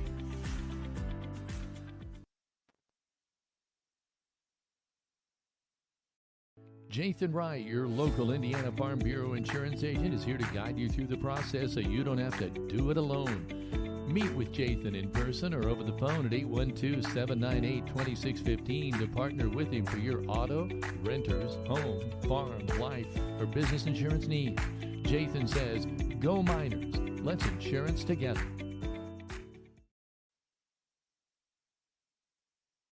The Grill of Linton is a 100-year tradition and in the same family for the last 40. Open 7 days a week with steak night every Friday and Saturday night. You can dine in or carry out at this eatery located in the heart of downtown Linton. Call Brock Anderson Construction for your home repair and building needs.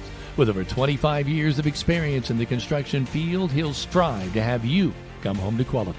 Call Brock at 812-798-5583.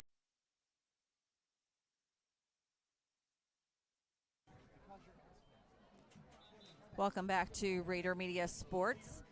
We'd like to remind you that this second quarter is sponsored by Key Associates of Linton. Contact Allie Walton Jackson, Mary Beth Geralds, or Audrey Sparks of Linton today.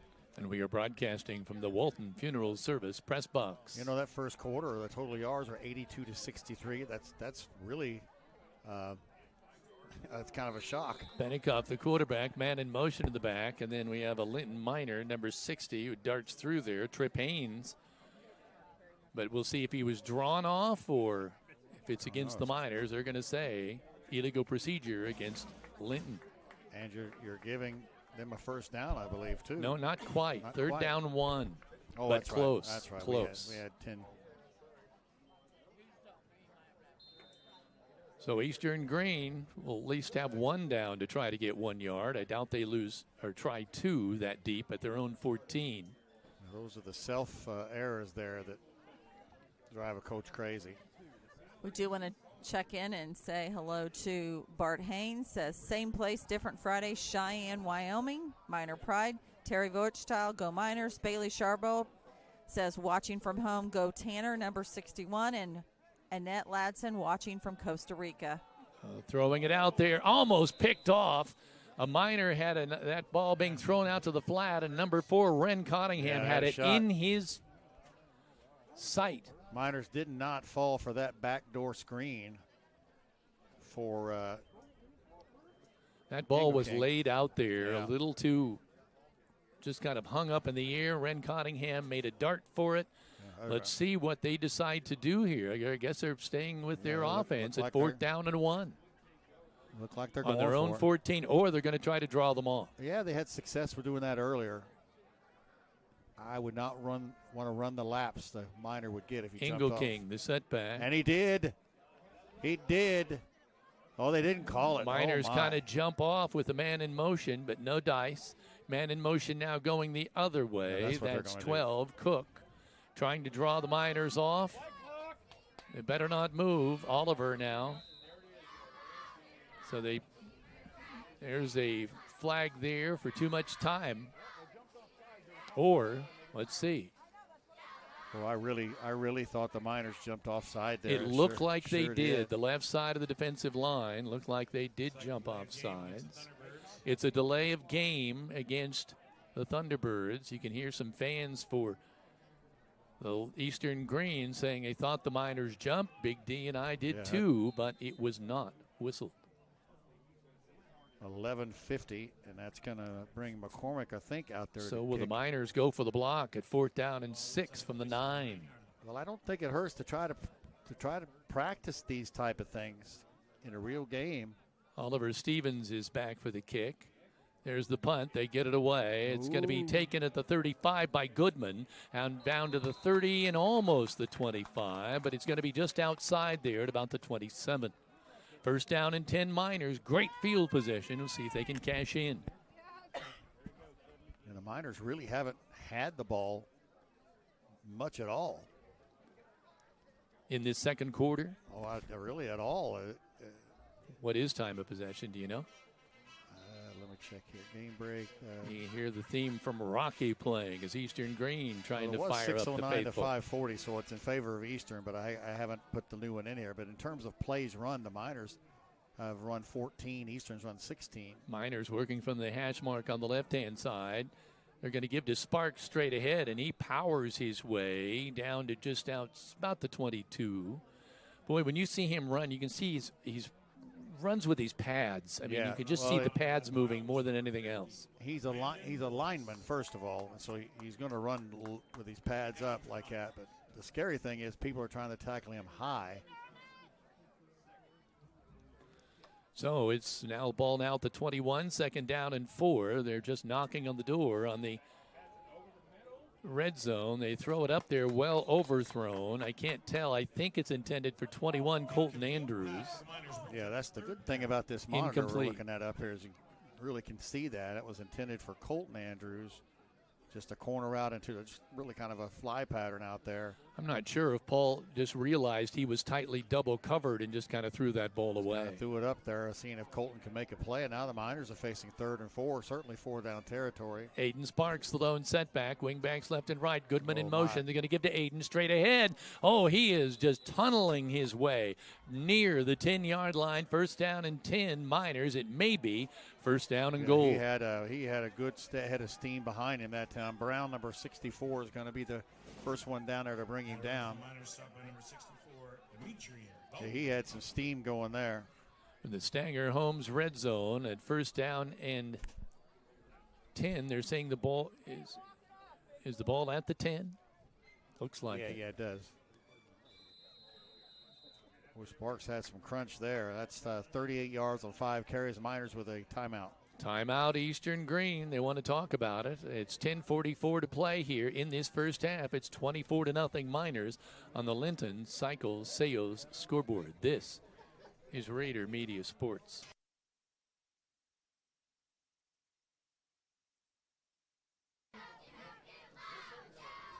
Harvest season is coming near. Give Audrey Sparks at Richard Brown Insurance a call to make sure your farm and farm equipment are properly protected. And Linton Sporting Goods is your local one-stop equipment shop for all things sports. Locally owned and operated in the family for over 40 years.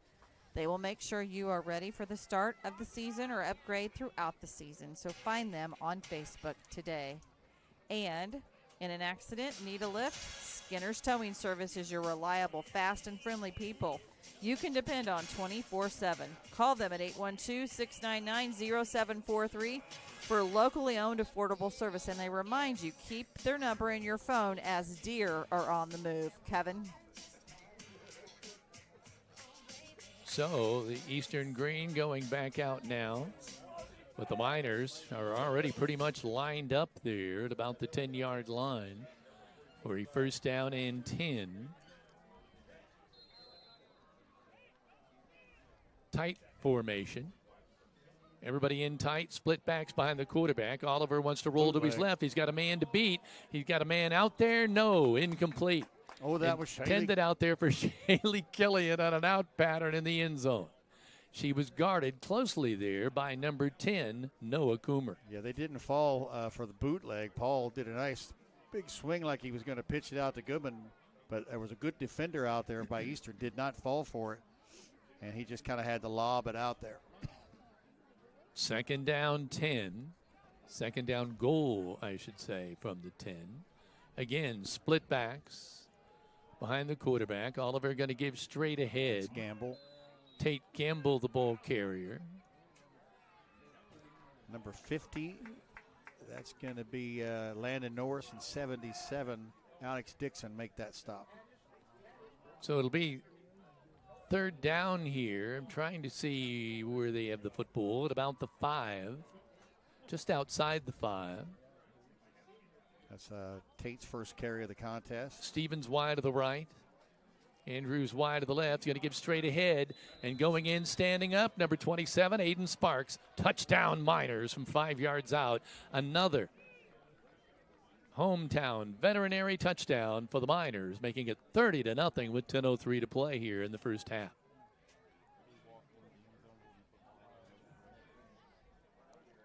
A lot of traffic around Sparks as he ran that for that touchdown, but I don't know how many people actually touched him. He just went in standing up. If they did, they were bounced right off of him. Here's an extra point try here. I'm trying to see timeout. Probably Miller, 35. Timeout Miners? No. What's going on here? Making Drake Netherland come off the field. And someone else coming on. Goodman's going to hold. He must have had blood or something on a jersey. It's unusual.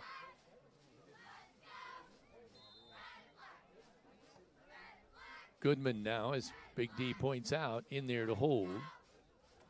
Ball placed. The kick is up and no good. Short. That extra point kick is no good. No good, so that makes it, the score remains 30-0 Miners, 9:59 to play here in the first half on the Linton-Stockton scoreboard.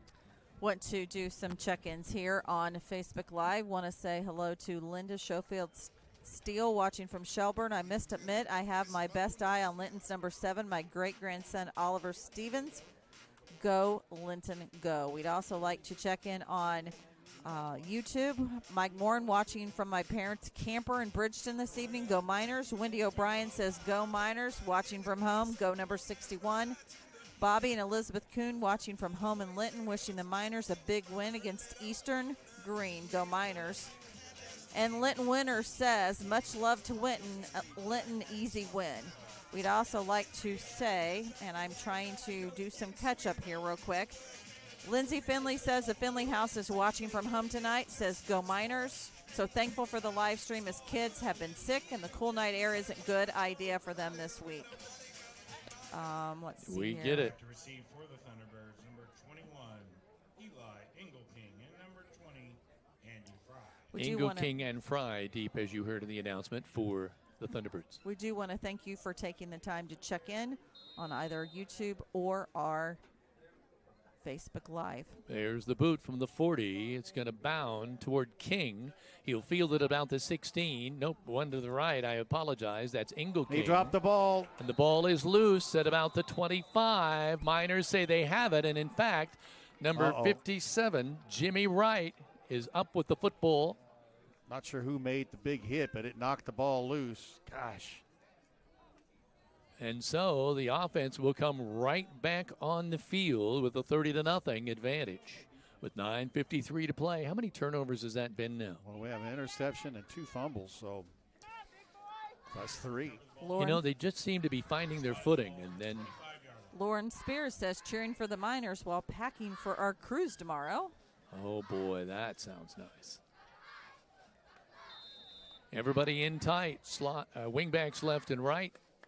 One running back, man in motion.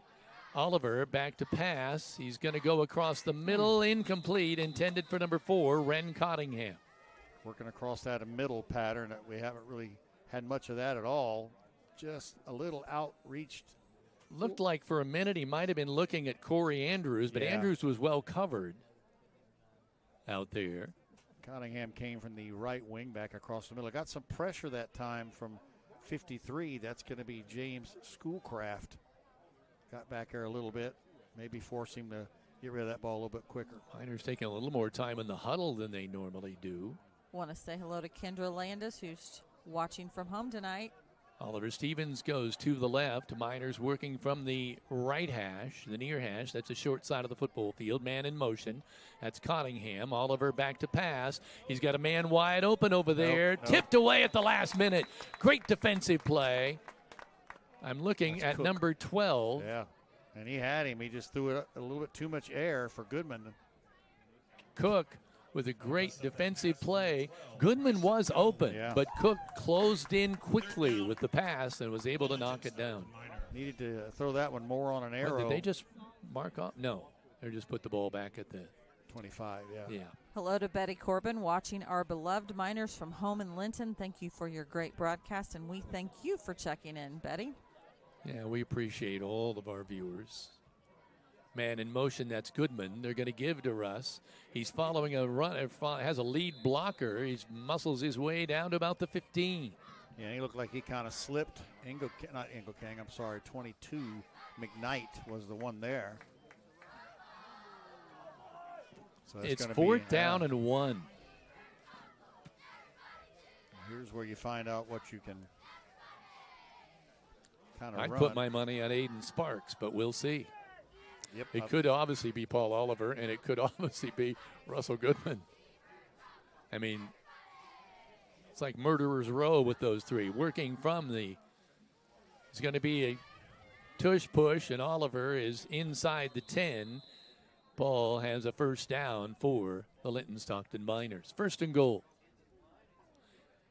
in the Stanger Homes red zone. Got it to the 9-yard line.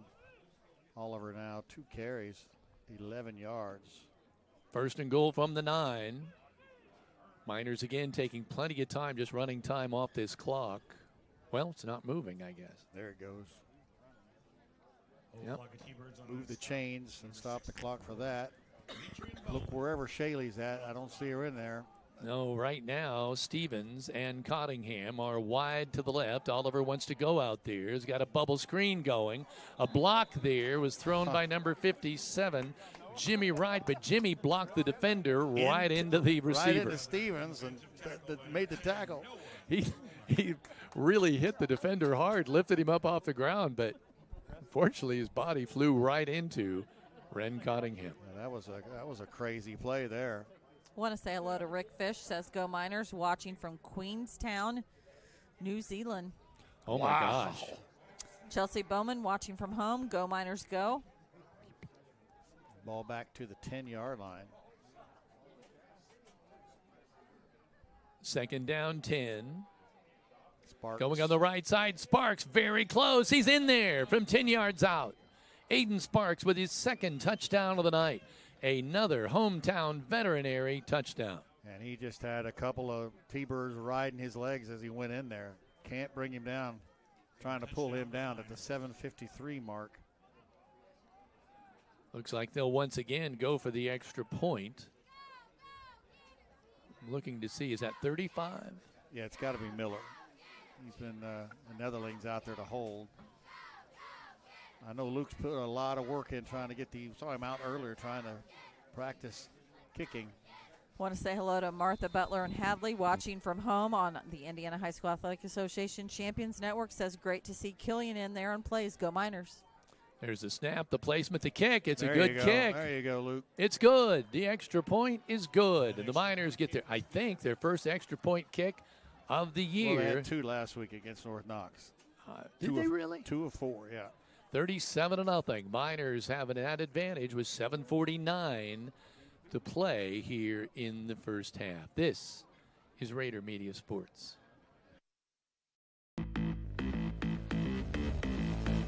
If you're looking for a wide selection of quality pre-owned cars, why look any further than Bob Walters Linton Motors? They've been serving Linton since 1954 with a wide variety of vehicles for a wide variety of budgets. Bob Walters also offers a full-service department with ASE-trained technicians who are standing by to fix any potential problem. Why pay big city prices when Bob Walters offers local sales and service for less? Visit the dealer you can depend on. Bob Walters Linton Motors at bobwalterscars.com.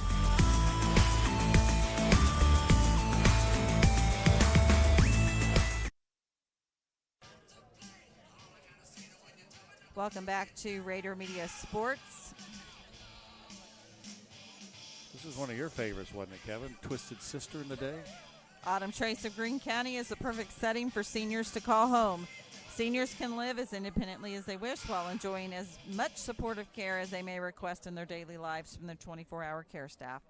Call Jessica at 812-699-4464 to find out why so many have already picked Autumn Trace as their choice to age in place. Fry is one of the backs back and deep, but they're going to kick to the short man at about the 30, ball at the 35, and still running there is number 6, Beckard.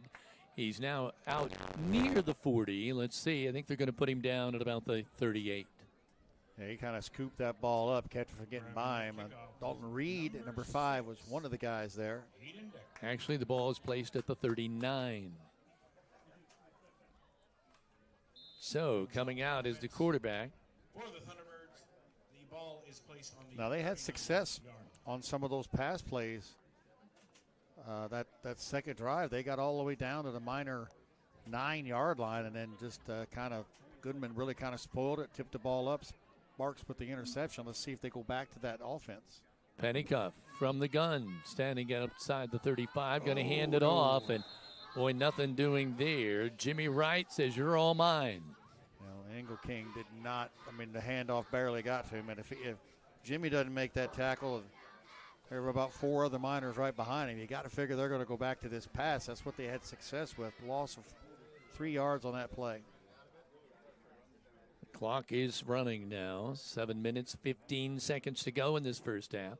37-0 Miners. And remember, they had first and goal or whatever at about the 4, and they punched that one in. They were at the 9 with the 2nd and 4, and they had moved the ball from their own 30. Wide receivers left and right, working from the right hash. From the gun, they're going to hand off straight ahead.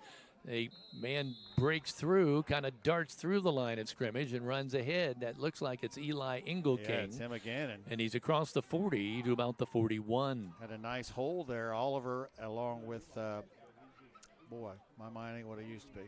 Oh, it's Corey Andrews. If you're going to guess Andrews, right? Yeah, they give him a benefit of 2 yards. So it'll be now 3rd down long, 3rd down and 8. Want to say hello to Judy Huber. Says Miner Pride watching from Sullivan, Indiana. Ooh.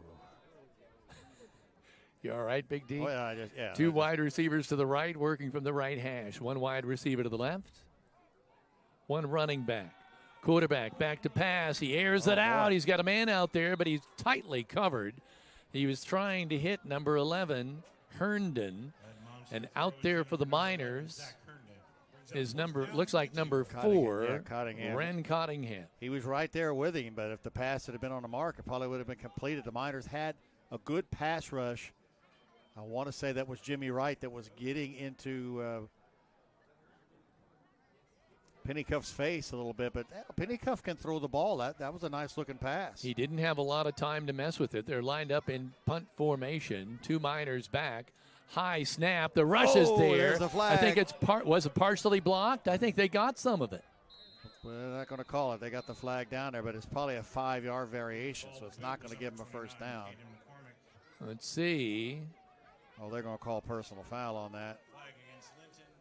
That's kind of a gimme because that was just a running into it. Well, I thought if you got a piece of the ball. Yeah, he must not have. Officials right there, but I didn't think it was a personal foul version. And so that should make it a first down. Yeah, 15 yards should. I want to say hello to Emily Andrews watching from home in Montgomery, Indiana. Go Miners, number 42 and number 21, the Andrews brothers. So that's probably 15. That's probably a 39-0 call is what that is. The grill is open 7 days a week with a large menu featuring daily specials. Dine in or carry out for your favorites for breakfast, lunch, or dinner. Located in downtown Linton, the family-owned business has something for everyone. Down to the Miner 44-yard line. New So life. First down and 10 Eastern-Greene at the 44 of the Linton-Stockton Miners. That penalty hurts. Although the Miners do happen to have a 37-0 edge on the scoreboard.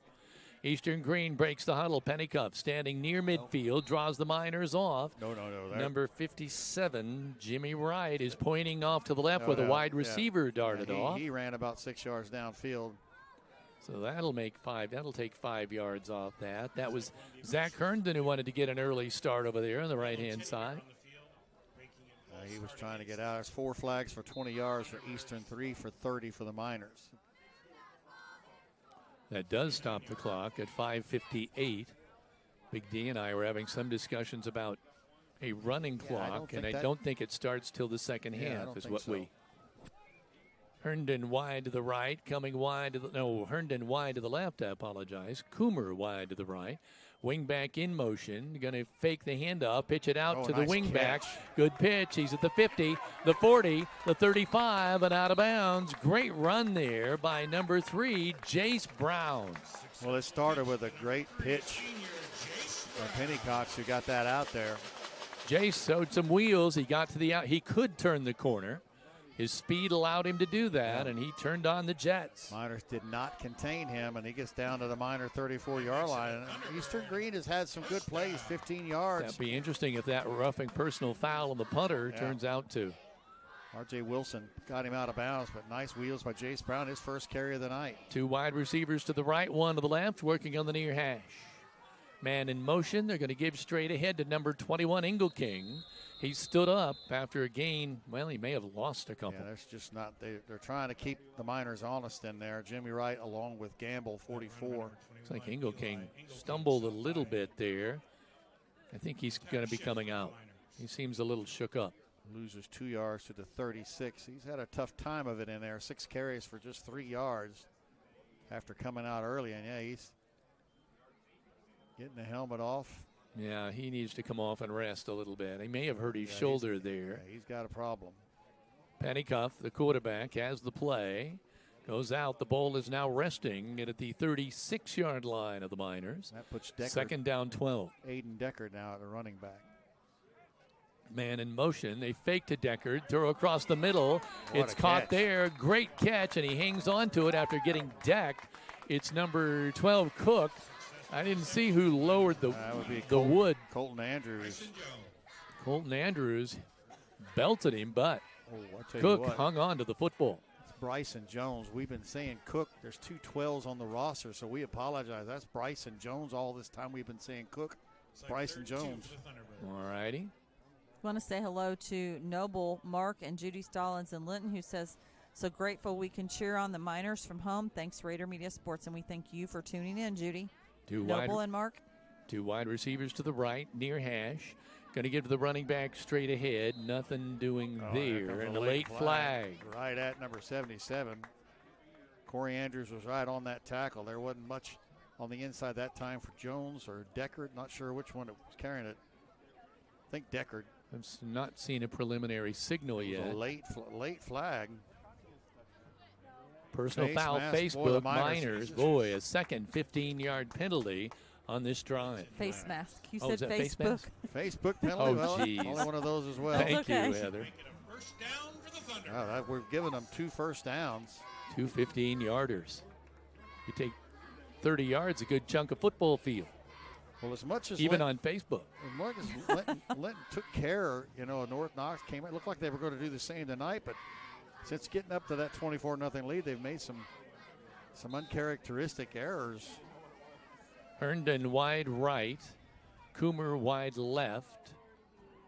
Pennycuff back, gets rid of the ball in a hurry. It's caught. Nice catch. But right there on the defensive side was Oliver Stevens to spin him down, but he's inside the Stanger Homes red zone. Coomer on that catch. I'm getting impressed with number 15. Making these quick throws. Pennycuff really drilling them in there. Stevens was right there. Lotus 2 and Jim Bedwell watching from home, who says go Miners. I believe this is their first time in the red zone tonight. Well, they were at the 9. No, oh, that's right. And then they had right about here is where we had the interception. Miners flirting with the blitz. Here they come. And they're going to stop that play in a hurry. Looks like number 6, the ball carrier, Aiden Deckard. And we see Tanner Scarborough in there on the defensive side. He's not seen a lot of action out there. No gain. He was right there to make the hit. They have to do that, Kevin. I mean, they have to run that inside to keep the linebackers in so they can throw them quick patterns that they've had so much success for. Want to say hello to Stacy Cody, who says, go Miners, go. Tim Saris, go Miners. Great coverage, you guys, and we thank you both for checking in. 2 wide receivers to the right, 1 to the left. The ball in between the hash, working from the gun. Man in motion, set now is split backs. Quarterback back, fakes to the right, comes back to the left, and I think it was intercepted. It was. At about the 12-yard line. Oliver Let's see Stevens. what the call. Official immediately says he's got it. Oliver Stevens picked that one off, and the Miners get another break. They dart a bullet there. That's twice now. They've gotten inside the 15-yard line, and just nobody was over there. That has to be terribly disappointing for the Eastern-Greene team and their fans because, gosh, they've had 2 nice drives. They dodge a bullet with another turnover, and the Miners coming the other way. See what they can do with 2:37 remaining on this first half clock. And if you're Linton, you've got to be a little worried about giving up so many passing yards to a team that's Oliver won 1 game. Rolling to his left, got a man out there. It's Andrews. Colton spinning his way out to around the 30-yard line, across the 30. I think he's finally out of bounds at about the 34. First down and 10 Miners. Colton showing that he can make some plays. I knew all year that he was going to eventually get out there. The Miners kind of have not run the two receiver set quite a bit. Gets all the way out to the 31-yard line. Andrews is wide to the left. Stevens wide to the right, but they're going to come back over to the left. That's Goodman. Has the ball. He's out near midfield. Puts one hand down to maintain his balance. Still spinning his way. And it finally just muscles across the 45. Falls ahead to the 44-yard line. First down and 10 Miners in Eastern-Greene territory. Well, that's one of the things we knew would happen when Paul became the quarterback was Goodman has been a great receiver. I thought it was going to go out of bounds. They said, nope, not going to have it. Gets all the way down to the 43-yard line of Eastern. Miners, again, wide receivers left and right. Oliver back to throw. He's got his man, number 4. That's Ren Cottingham. He's inside the 20, the 15, down and around the 10. First down in the Stanger Homes red zone for the Miners. You know, I was about to say, Big D, with the success they've had throwing to the wideouts, that's opened it up for the backs. Right, exactly. Ren is hobbling a little bit there. Yeah. I don't think his right ankle, both of the tackler and Ren, hopefully that's a cramp, but he kind of twisted at the last minute. Stevens coming wide right. Miners clock is stopped with a minute 41 to play here. I mean, you just, with Cooper Smith out, you sure don't want to lose Wren, and trying to get him up.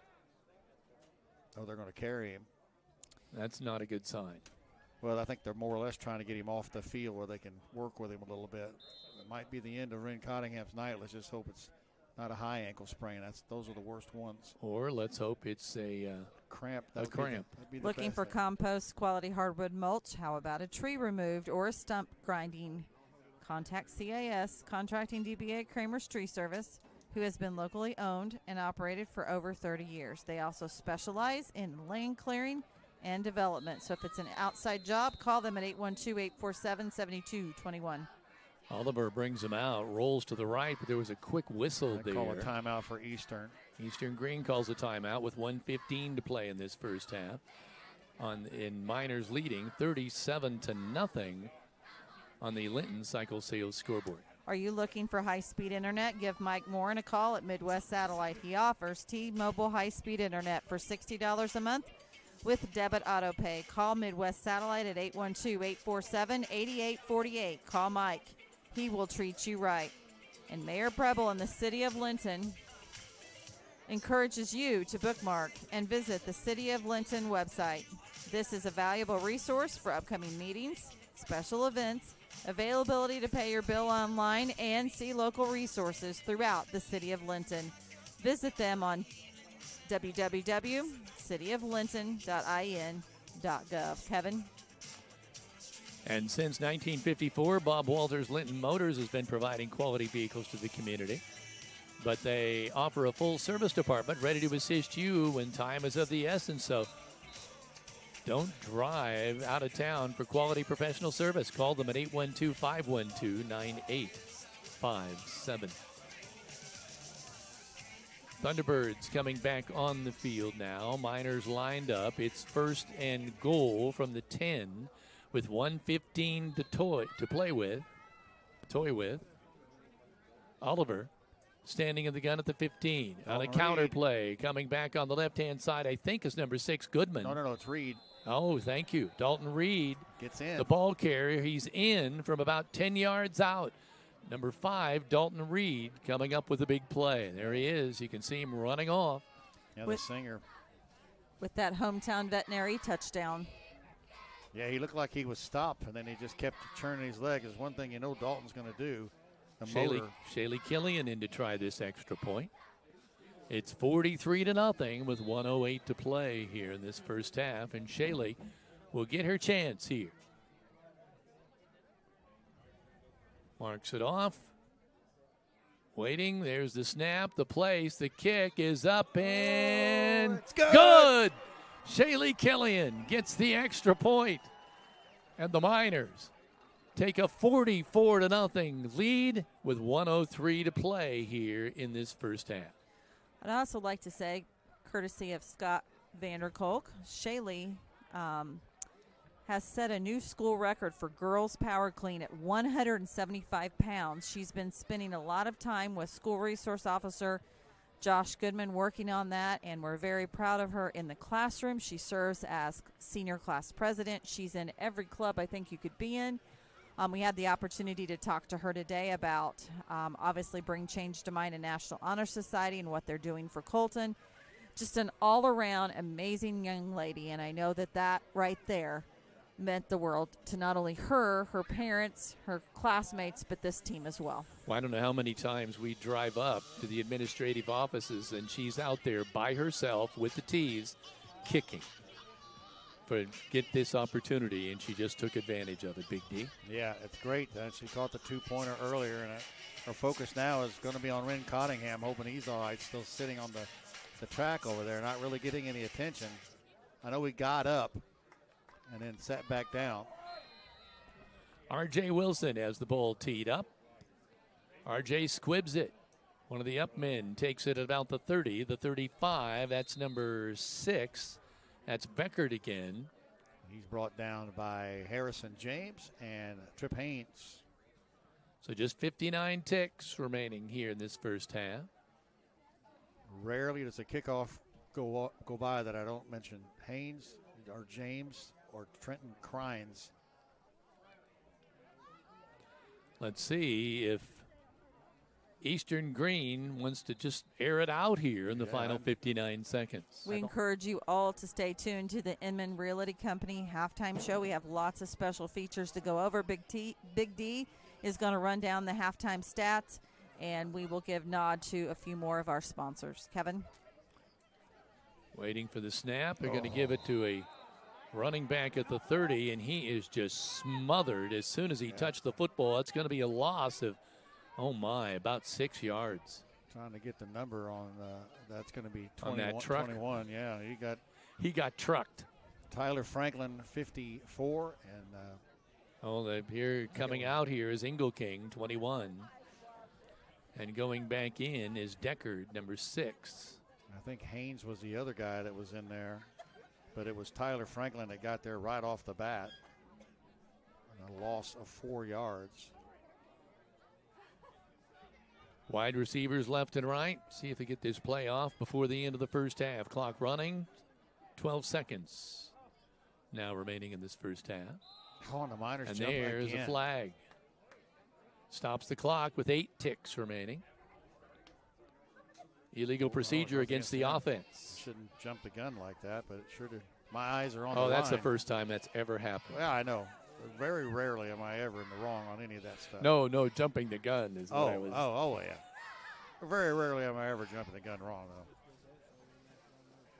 That's all right. You haven't said Facebook yet tonight. I'm the only one that said that. That's very true. All right, fans in the stands, make sure you visit Second and 19 now from the 26.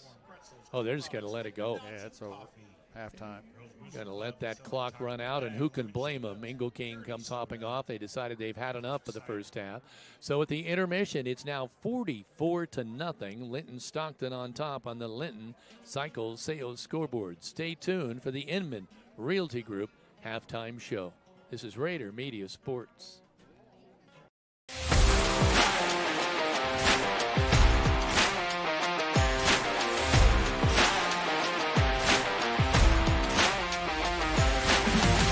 My name's Corey Andrews. I've been playing football since I was 3, and my favorite memory was winning semi-state last year. My name's Justin Kimworthy. I've been playing football for 9 years, and my favorite part is football Bible studies after football. My name is RJ Wilson. I've been playing football for 7 years, and my favorite memory is borrowing mattresses from the freshmen at Woodland Bible Camp. My name is Chris Lyons. I've been playing football for 6 years, and my favorite memory is beating Brownstown in regionals. My name is Jacob Bredaway. I've been playing football for 4 years now, and my favorite memory is the energy in the stadium when we beat Brownstown in the regional game last year. My name is Shayla Killian. This is my first year playing football, and I'm excited on making some field goals this year. My name is Cooper Smith. I've been playing football for 4 years, and my favorite memory is going to state my junior year. My name is Grace Llewellyn. This is my 4th year managing in the football team. My favorite memory has to be the week leading up to state, because just seeing how excited everybody was leading up to it, and then when we went and practiced on the Lucas Oil. My name is Dalton Reed. I've been playing football for 5 years, and my favorite memory was the sectional championship against Greencastle last year. My name is Landon DeLue. I've been playing football for 4 years. My favorite memory was being Sullivan in the sectional championship. My name is Zane Sparks. I've been playing football for 9 years, and my favorite memory is the Pickle Bandits at Woodland Bible Camp. My name is Oliver Stevens. I've been playing football for 2 years, and my favorite memory was going to state last year. My name is Paul Oliver. I've been playing football for 16 years, and I'm looking forward to the class I have with my brothers and all these coaches. My name is Russell Goodman. I've been playing football for 15 years, and my favorite memory is beating Lutheran in the semi-state game last year. My name's Jimmy Wright. I've been playing football for 14 years, and my favorite memory is being back with my team.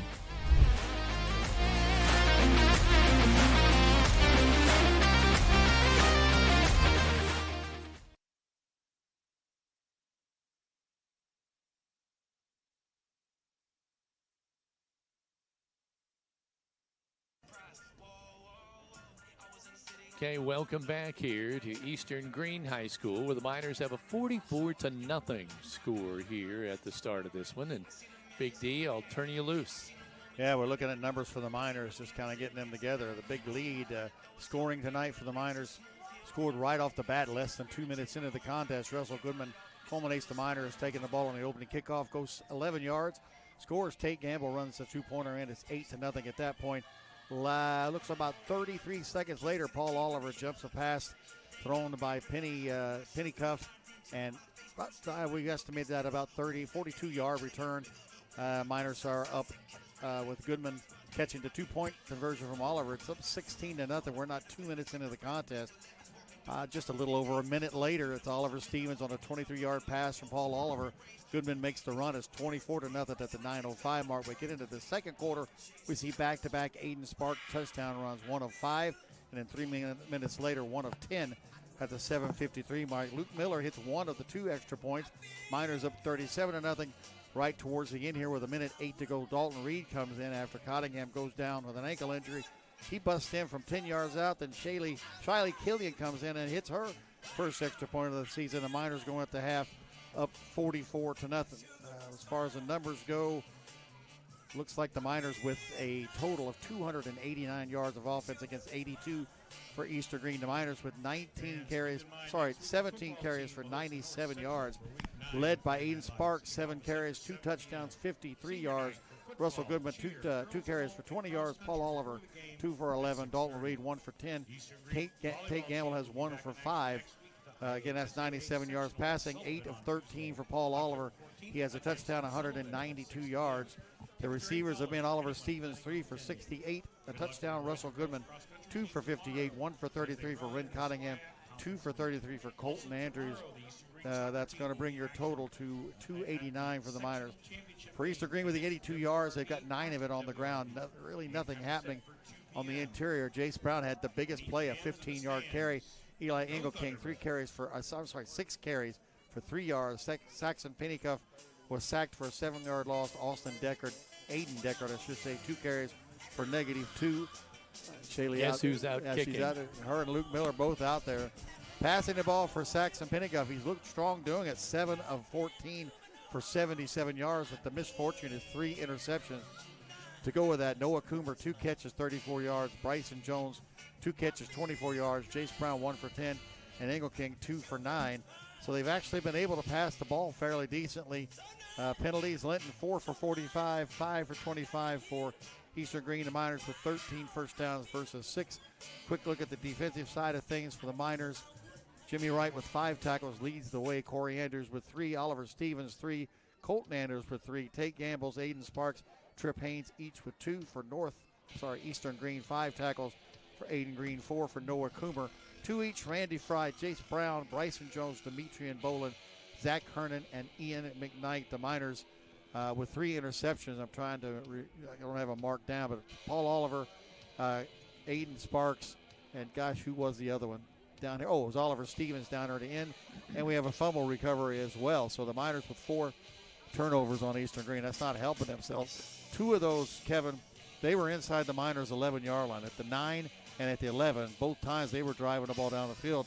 Not that I think that's going to win them the game, but they definitely lost some points. And it's hard to believe when you look at the scoreboard and see 44 points that the Miners have left some on the field. Yeah, I think the coaches are going to probably have some word about the discipline side of things, some penalties.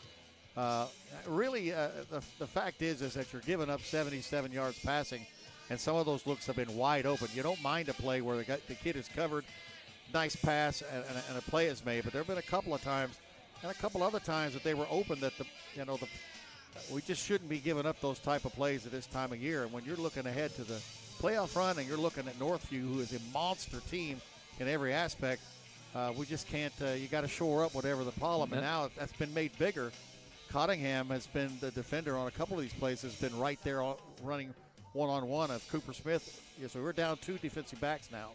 Nothing like stats with Big D to Iron Man by Black Sabbath. Yeah, you got to love that. That doesn't happen every day. We'd like to check in here with some of you that are watching. Let's go to YouTube first. Obviously, Chris Spink says, watching from home tonight. We'll be in the stands next week for sure, but really enjoy watching your broadcast. You're the best. And Chris, we know that when you're in the stands, you're obviously listening to YouTube for play-by-play, and we'd like to invite all of you, if you've not known that you can do that next week when you're at home against the Northview Knights, put us in your ear, turn on our YouTube station, and you can hear Kevin, Big D, and our team bring you play-by-play. Tammy Franklin says, let's go Miners.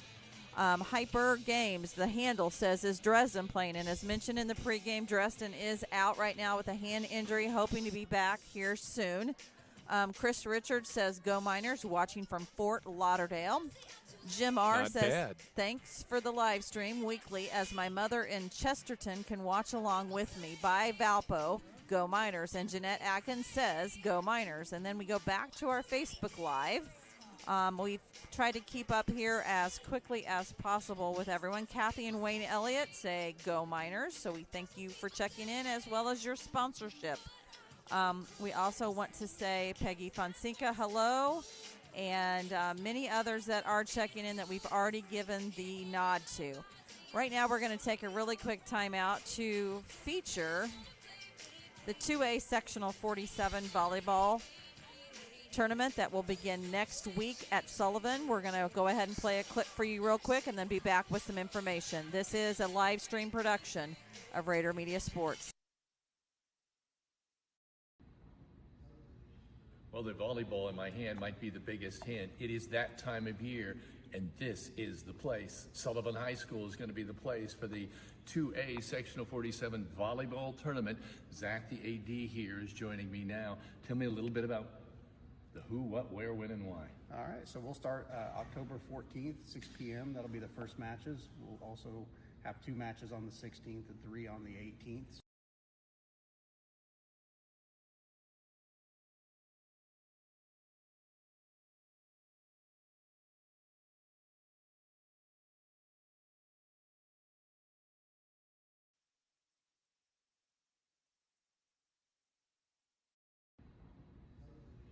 Well, the volleyball in my hand might be the biggest hint. It is that time of year, and this is the place. Sullivan High School is going to be the place for the 2A Sectional 47 volleyball tournament.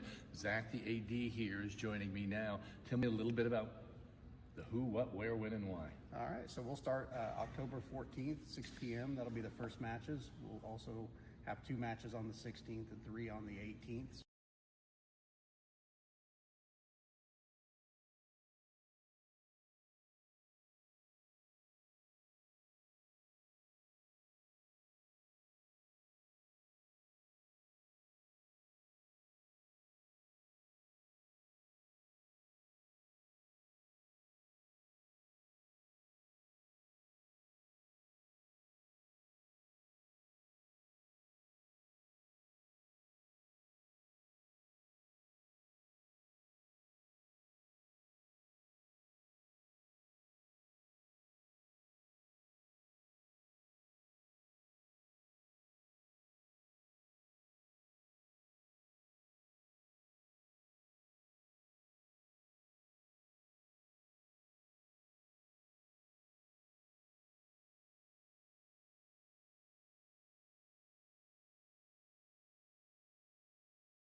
Welcome back to Rader Media Sports. Sorry for the technical difficulties there, but we are back and want to encourage all of you this Sunday to tune into the Indiana High School Athletic Association Champions Network for the 2A Sectional 39 draw.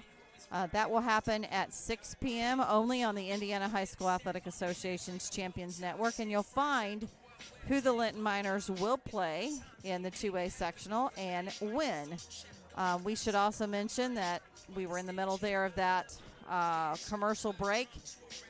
For the Linton-Stockton Lady Miners, they will head to Sullivan, and this week we begin at 2A Sectional 47 in Sullivan on October 14th, Tuesday, with Sullivan facing the Eastern-Greene Thunderbirds. On Thursday, October the 16th, Linton-Stockton will face the West Vigo Vikings, followed by Bar Reeve and North Knox.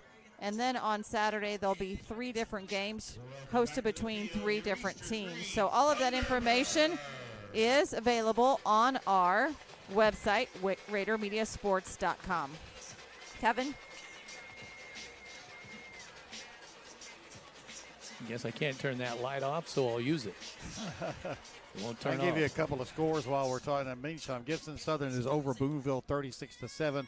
We're watching Edgewood and Northview. That's no score yet. Seeger 49-20 over South Vermilion. Here's a big one in the area. North Davies undefeated 24 over North Knox 14. Sullivan all over Park Tudor 42-12.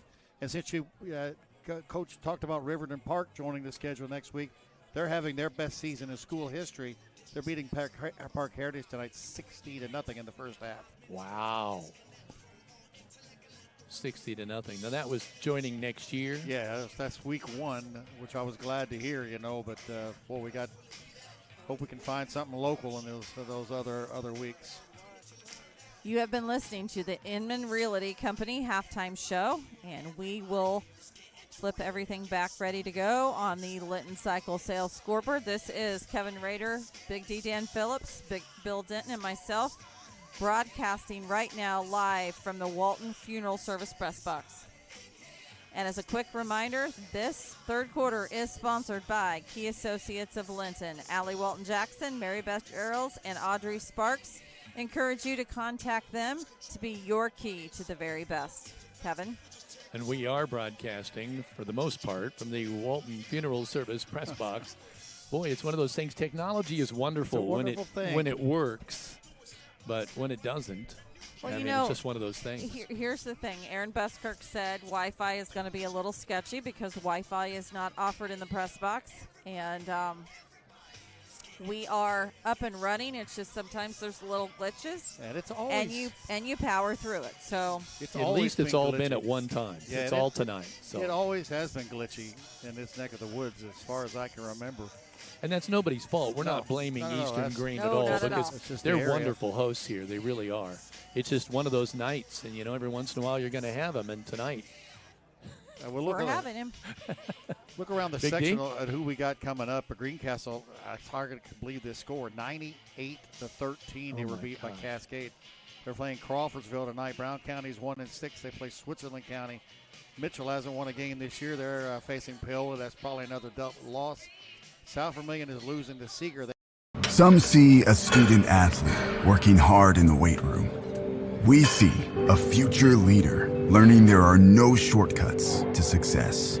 Proud to keep education in front of athletics since 1903. To be 5-3, that's what our section looks like, Kevin. And the Arrows, I know they would love another shot at the Miners, but I would imagine the Miners and North Posey are the two heavy favorites in that section as we come down to it. and it's a big deal this Sunday when they have the draw. Yeah, it's It'll be something interesting to see. You've got several teams that haven't won a game. Then you've got 3 or 4 teams that have had great seasons. And, even though Greencastle got beat so badly, if you look at their scores, they put up 50, 48, 34, 49 in games.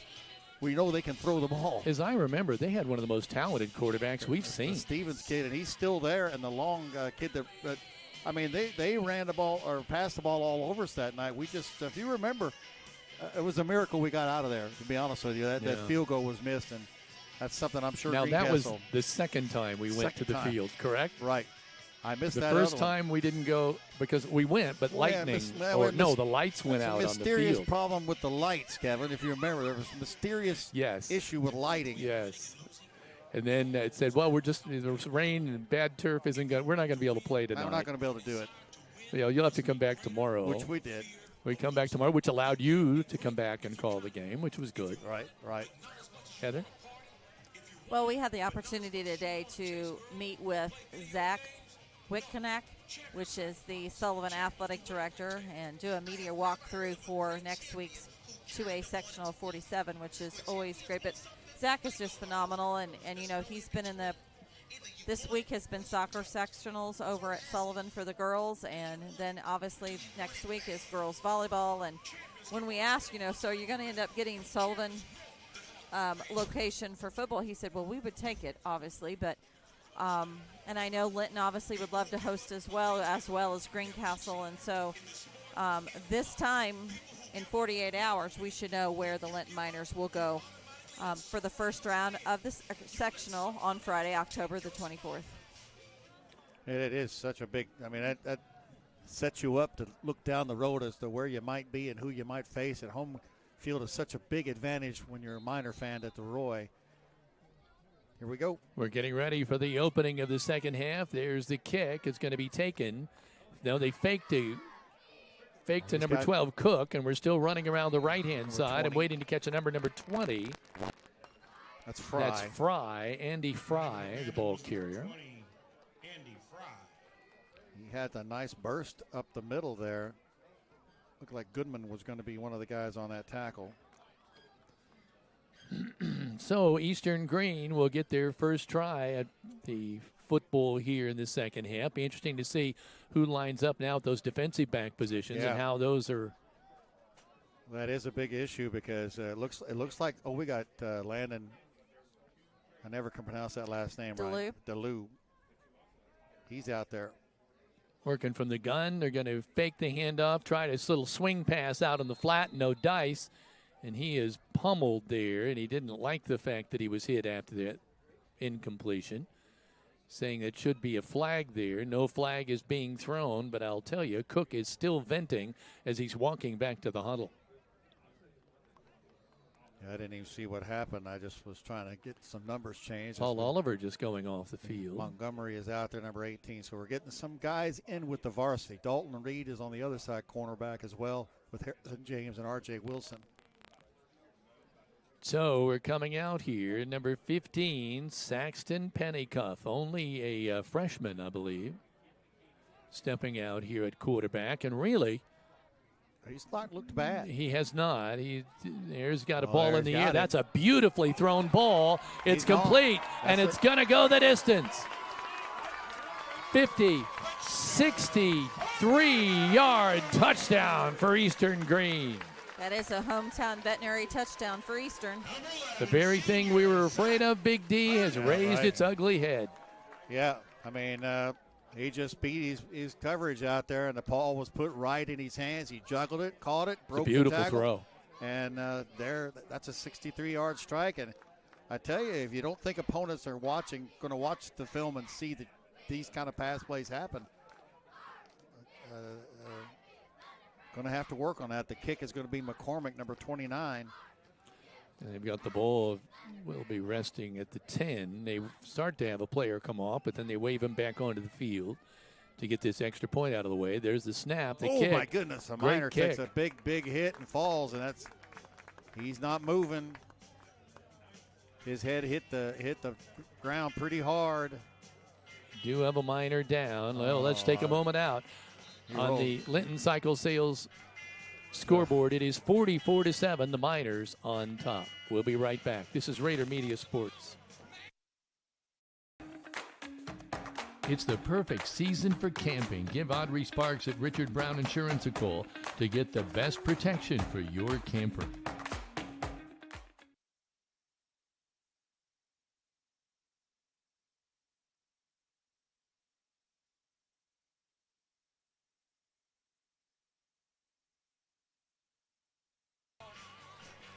Welcome back to Rader Media Sports. Gaither Power Sports is the area's premier golf cart dealership. Evolution golf carts starting at $69.99 with an 8-year lithium battery warranty and 0% financing available. Gaither Power Sports is also your local Avington e-bikes dealership. Stop by Gaither Power Sports today. And Come home to quality with Brock Anderson Construction. Call him at 812-798-5583 for all of your construction needs. And as always, he says, go Miners. Kevin? Colton Andrews is the deep back here for the Miners. I'm thinking they're probably going to see an onside, but it'll be interesting to see. Yeah, I wouldn't necessarily think they do that, but they might. Caden McCormick with the ball teed up at the 40. He approaches. Sure enough, a short kick. They got to get on it. It's a scrum for the football over there at about the 42-yard line. I think the Miners have it, but so I wasn't an onside. It was just kind of a squibble kick. Yep, and it very close, almost worked. The Miners will get the ball in good field position. Now, Big D, what the doctor's prescribing is a long, sustained, thumping drive. Yeah, you need to reestablish yourself. And we'll have to see here again who's in as far as receivers are concerned. Well, Cottingham is a wingback. Oh, they're still getting people out there. We're getting some. I think we're seeing some varsity mixed in with some younger guys. They break the huddle. Oliver's still in at quarterback. Number 42, Corey Andrews, in tight to the right of the. Yeah, still got Goodman and Reed.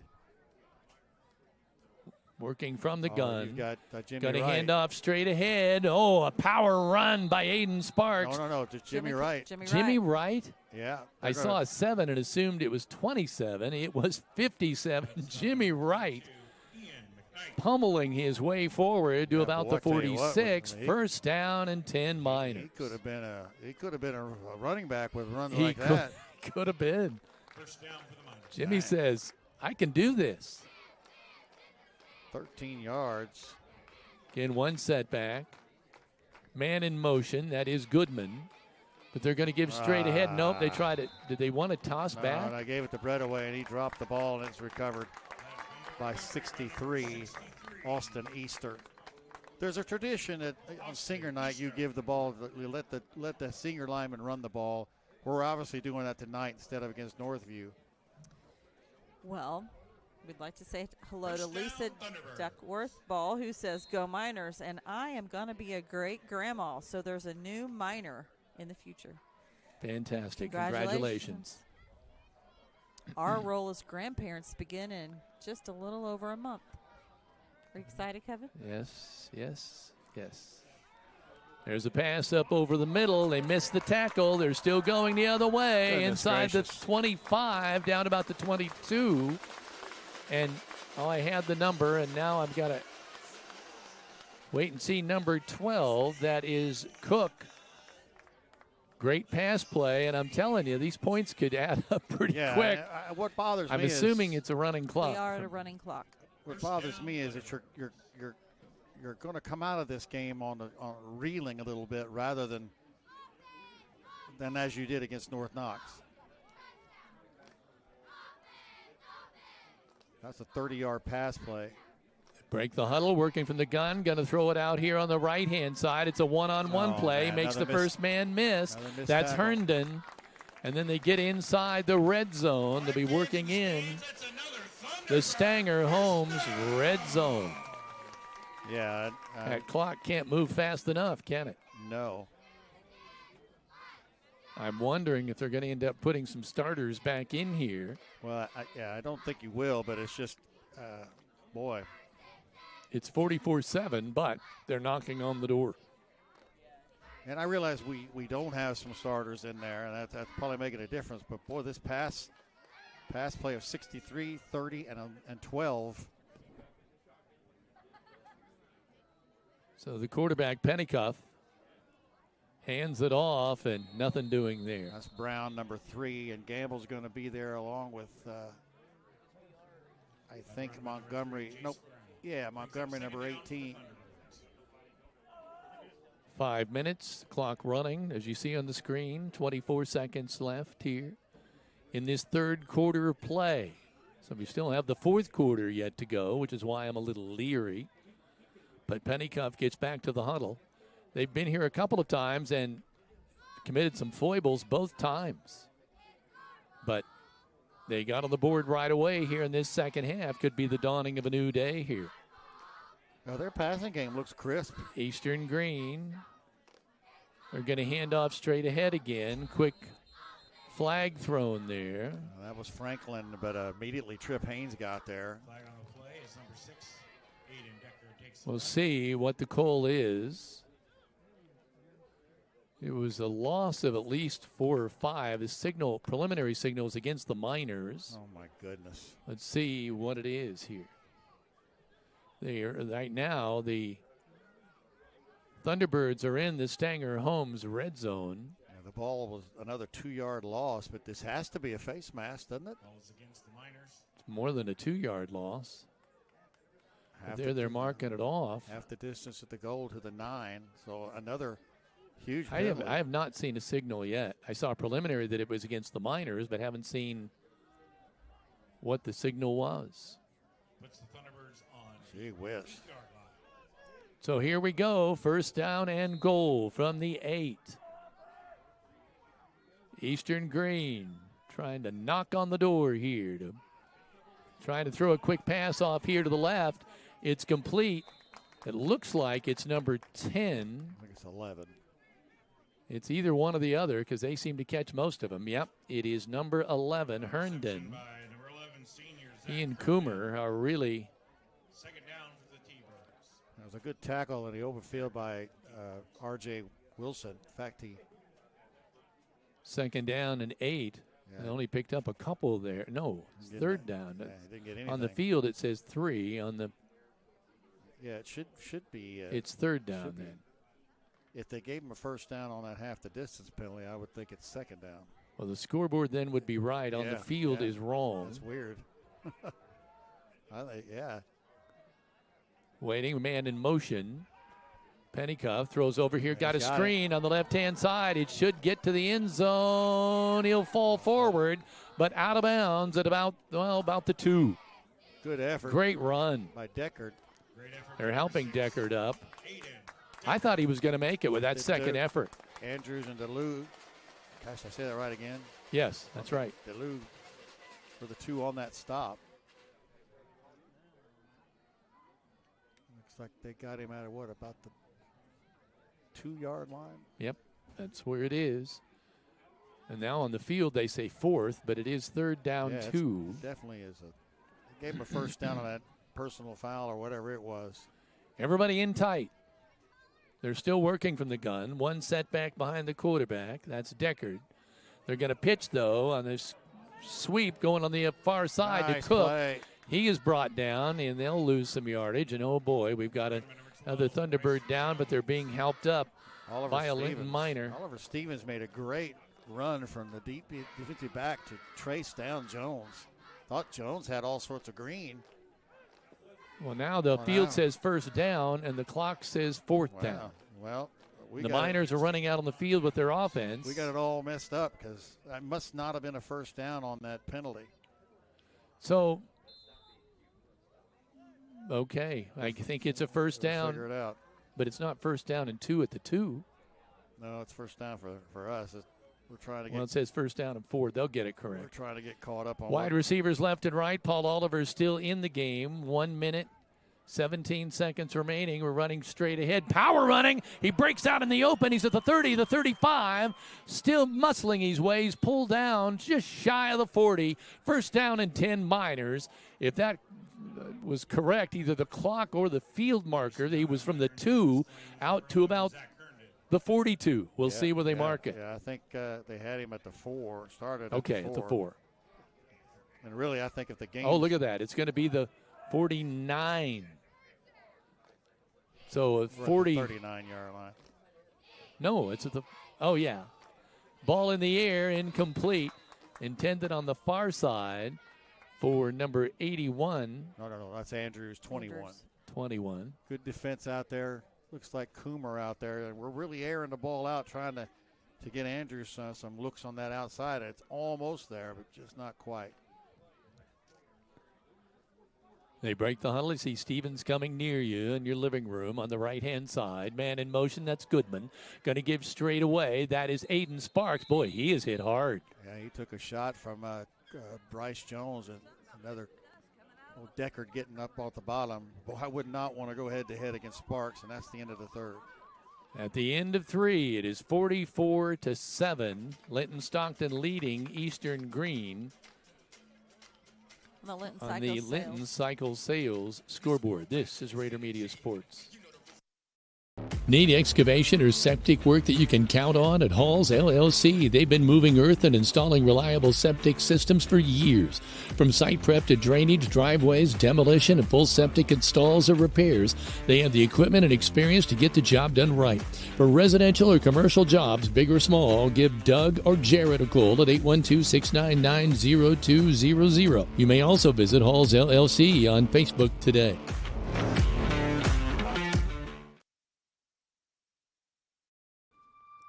Need quality hardwood mulch, compost, tree removal, or stump grinding?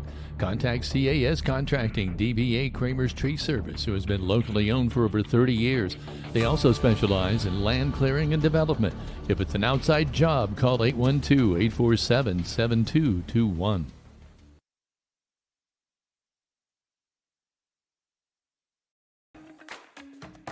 It's the perfect season for camping. Give Audrey Sparks at Richard Brown Insurance a call to get the best protection for your camper. Country roads to city streets, Corey Motter is the local expert Greene County trusts, with proven results and a drive to help you succeed. Close it with Corey and turn your real estate goals into reality.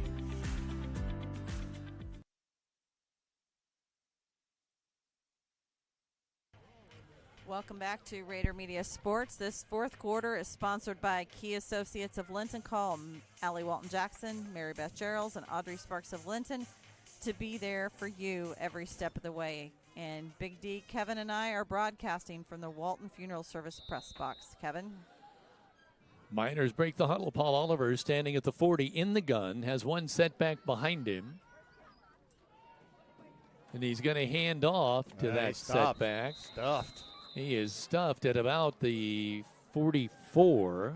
Yeah, Sparks with that. And they usually, we got a flag. After way the play. Back there at about the 47 of Eastern-Greene. Curious here what this might be. The Miners have certainly had trouble with 15-yarders. They have. And which way is this going? It came in extremely late. Flag was way Boy, back at the they're 40. taking a while here, too. They're marking it off. It's going to be against Eastern-Greene. Unsportsmanlike. Unsportsmanlike is the call. And that gives the interesting thing is this stops the play, but not the clock. It's taking a long time to get this. There they got it. First down and 10 Miners. Have you seen a signal, Big D? Yeah, it was unsportsmanlike conduct. Okay. And it came way after the play. 42-yard line, first down and 10 Miners in Eastern-Greene territory. Boy, he must have heard something said, is all I can figure. Usually about that time you see a coach yank a kid out, but it doesn't seem to be happening. Coming out here wide to the left. Well, it looks to me like we got some serious JV Number 16, kids. Andrew Collins, is wide to the left. Wingbacks left and right. That's Netherland. Netherland, the quarterback, is going to pitch it over there to number 19. That is Jordan Crowther. And he picks up, a good bunch of yardage there. I like the way he runs short of the sticks, but it looks like he's going to pick up almost 7 yards. Got some speed. He's got a big body. The JV will play at home this Monday night against Tecumseh. I need to come see that game.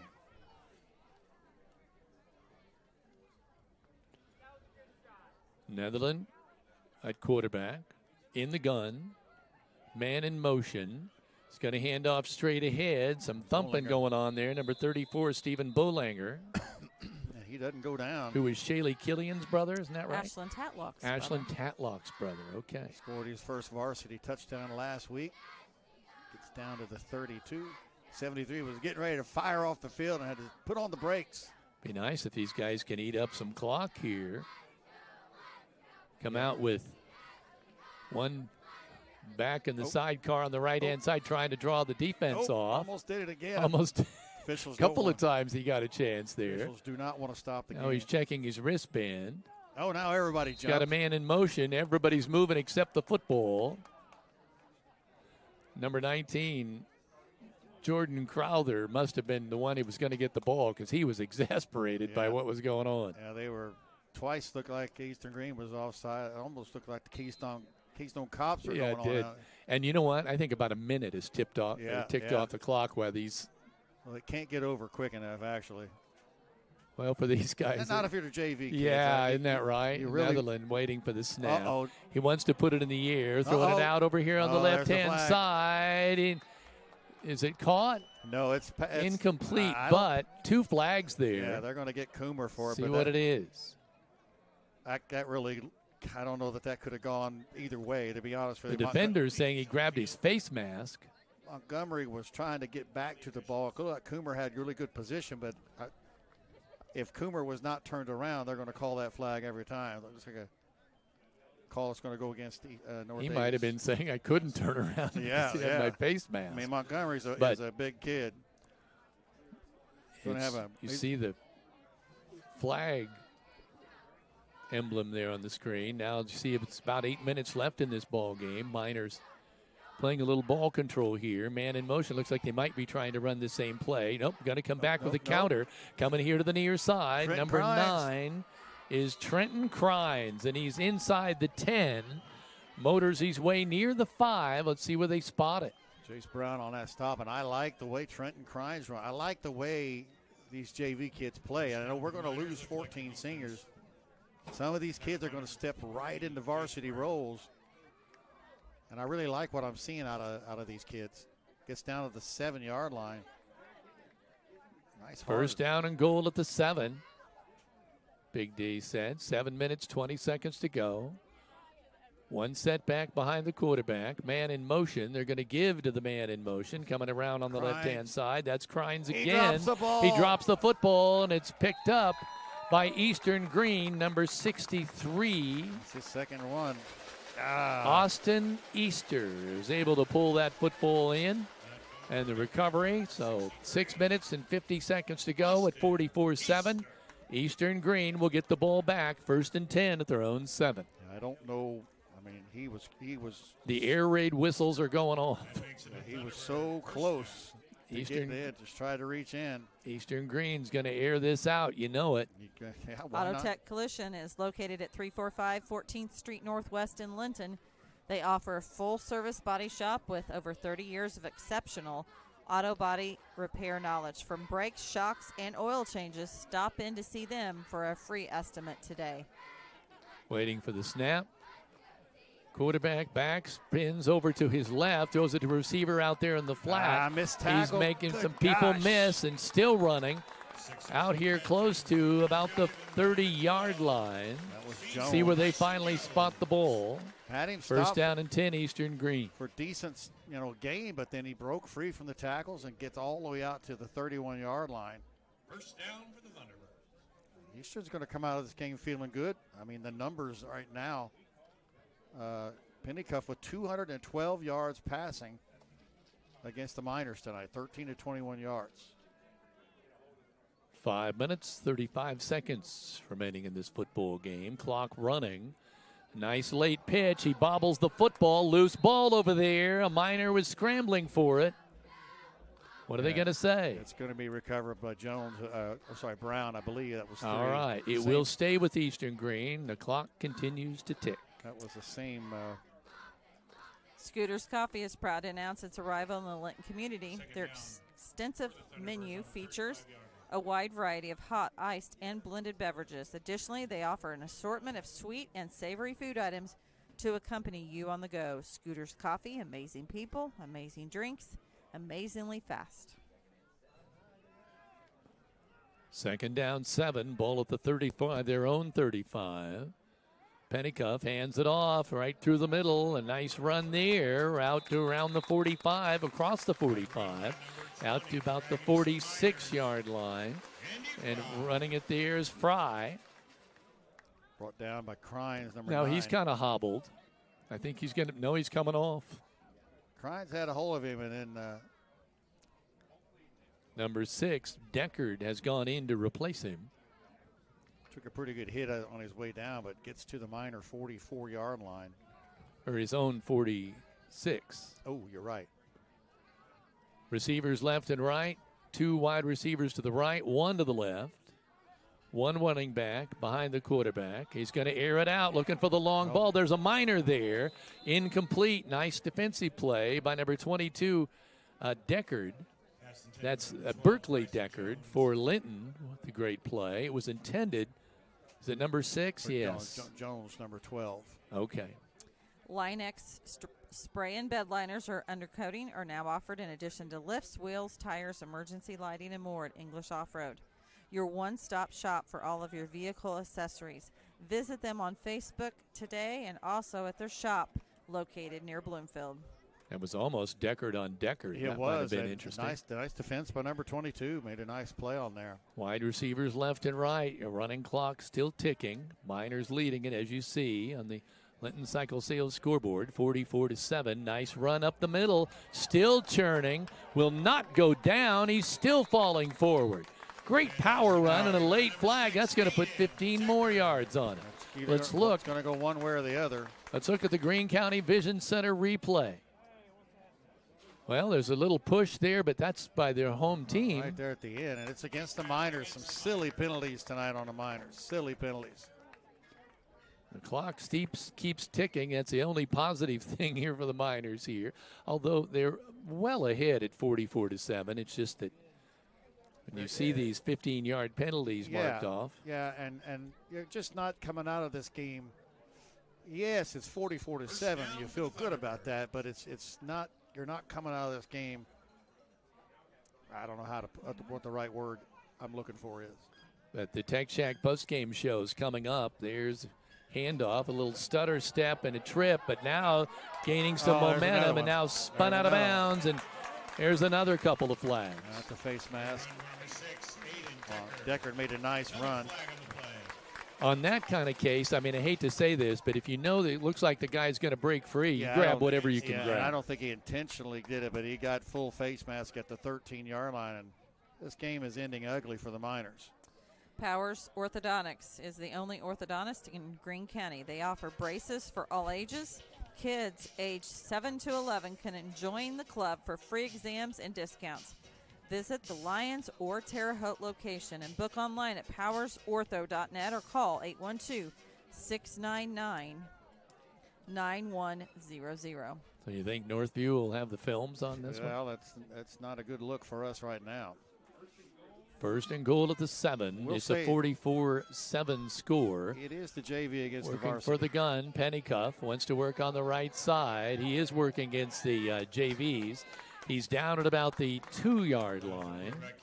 Charlie Lyons comes over and makes that nice hit. Second down and goal from the 2. Was impressed with him last week in his time to play as well. They are in the Stanger Homes red zone, obviously, if they're at the 2. Fall is full of opportunity in Greene County real estate. Trust Corey Motter, your local market expert, to help you make the right move before the year ends. Close it with Corey and turn over a new leaf in your real estate journey. This could be the last play of the game. We'll see. Pennycuff is going to keep it and go around the right side, and I think he's going to get in there. Yeah. Touchdown. There's the signal. 44-13 is our score after that. Hometown Veterinary touchdown, and the clock has stopped. Yeah, the extra point. Hometown Veterinary touchdown. Right now, the Miners still hold a substantial. Now the clock is going again. They're getting set for the extra point. I don't know if they'll be in any big hurry here. There's the snap. There's the boot. And it is good. So they'll stop the clock, it looks like, at 13 seconds, and it is now 44-14. The Miners have a substantial lead. Yeah, I don't.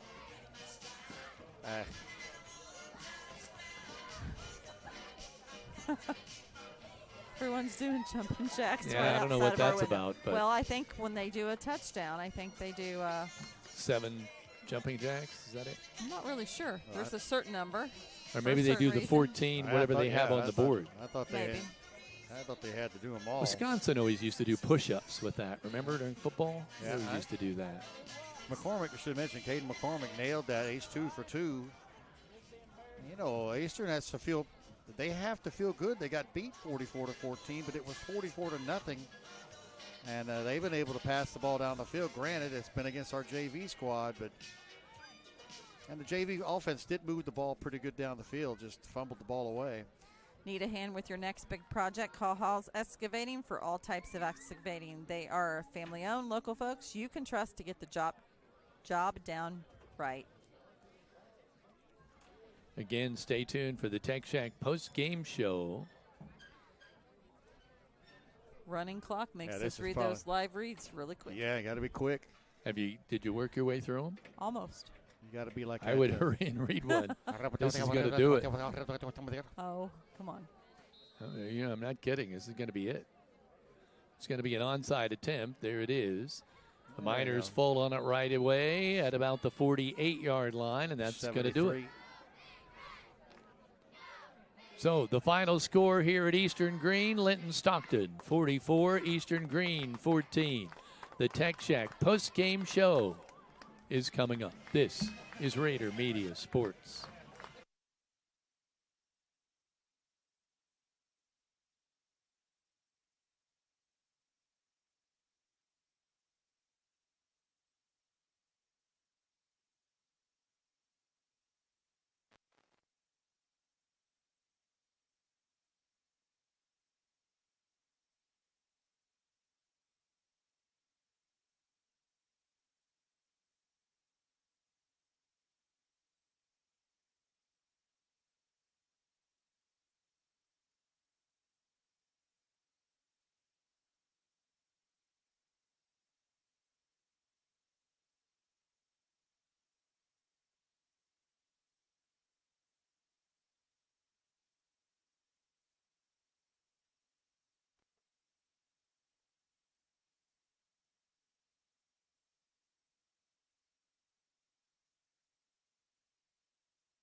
There's a new kind of tech store in town, and it's not playing by your old rules. Welcome to Tech Shack in Linton, America's newest technology store for hands-on tinkerers, off-grid thinkers, and everyday problem solvers. Need two-way radios? Got them. Electronic parts? Stop. Survival gear? Ready to roll. It's like Radio Shack on steroids. Tech Shack in Linton. This ain't your daddy's shack.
Welcome back to Eastern High School. The Linton Miners victorious 44-14.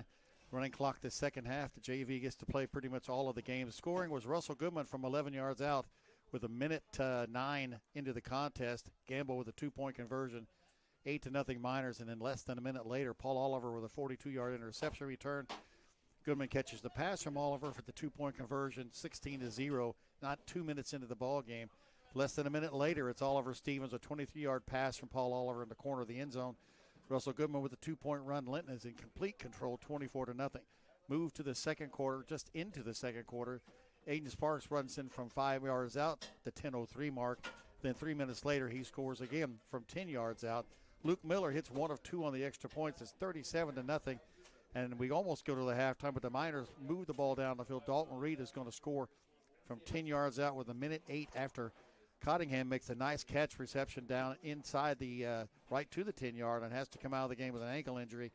It is 44-0 at that point. The second half, all the scoring done by Eastern-Greene at the 9:25 mark. It's Zach, I got the wrong name already, Zach Herndon, who makes a catch on the run and then outruns the defensive back for the touchdown pass from Saxon Pennycuff.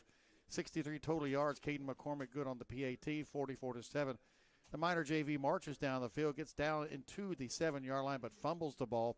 Eastern comes right back, throws the ball down the field again. It ends up with a Saxon Pennycuff run with 30 seconds to go, 2 yards out. McCormick with the extra point. It's 44-14. The second half is won by Eastern-Greene, 14-0. Granted, that was against the JV squad, but you'd like to finish a little bit stronger than that. Total numbers, as we know Kevin's going to be down there about the 50-yard line. The Miners with 332 yards of offense. Eastern-Greene with 247. So when you look at the stats, you might get a little confused there. The Linton Miners with 140 yards of rushing on 25 carries, led by 60 yards from Aiden Sparks on 9 carries. Russell Goodman 2 for 20. Trenton Crines 2 for 15, 1 for 13 on Jimmy Wright, senior carry. Paul Oliver 2 for 11. Dalton Reed 1 for 10. Jordan Crowther had a run for 7. Tate Gamble 1 for 5. Stephen Boulanger had 1 for 2 as well. Andrew Bredaway had 1 touch of the ball. I don't think he really had it long. Hit the ground after that. The passing, 8 of 14 for Paul Oliver. Touchdown on that, 192 yards. 3 of those go to Oliver Stevens for 68 yards, 2 to Russell Goodman for 58. Ben Cottingham had a 33-yarder that he was injured on. Colton Andrews with 2 catches for 33 yards, bringing him into the contest a lot more. So the total yardage for the Miners is going to be at, as I said earlier, oops, I hit the wrong button. I hate when you do that. There we go. It is 332 yards. Eastern 247. So they made a pretty good effort on the passing side. Nothing much rushing. 40 carries, 17 carries, 40 yards. 3 of them. Jace Brown with 16 yards. Andy Fry 1 for 11. Aiden Deckard 4 for 10. Eli Engelking 6 for 3. Bryson Jones also had 3 carries. Didn't get anything out of that. However, passing some great numbers by the freshman Saxton Pennycuff, 13 of 22. Did have 3 interceptions, 212 yards altogether for him throwing the ball. Bryson Jones 4 for 78. Zach Herndon 3 for 75.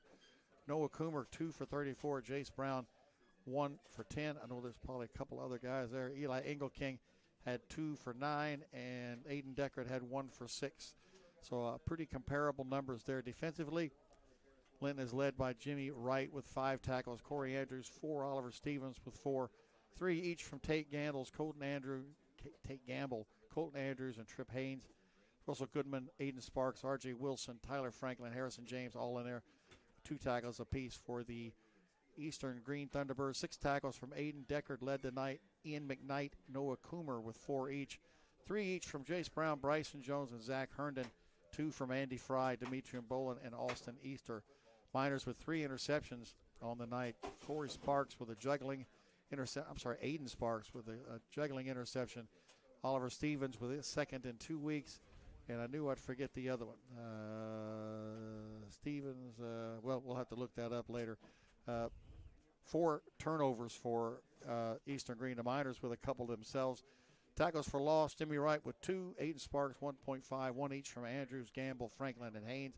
And half of 1 from Russell Goodman.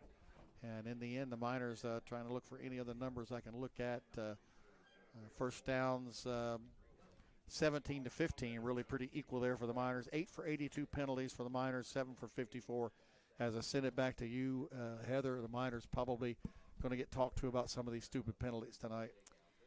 Well, as always, we want to thank all of you for tuning in. We hope that you have taken advantage of the opportunity to check in with us on our YouTube station as well as our Facebook Live.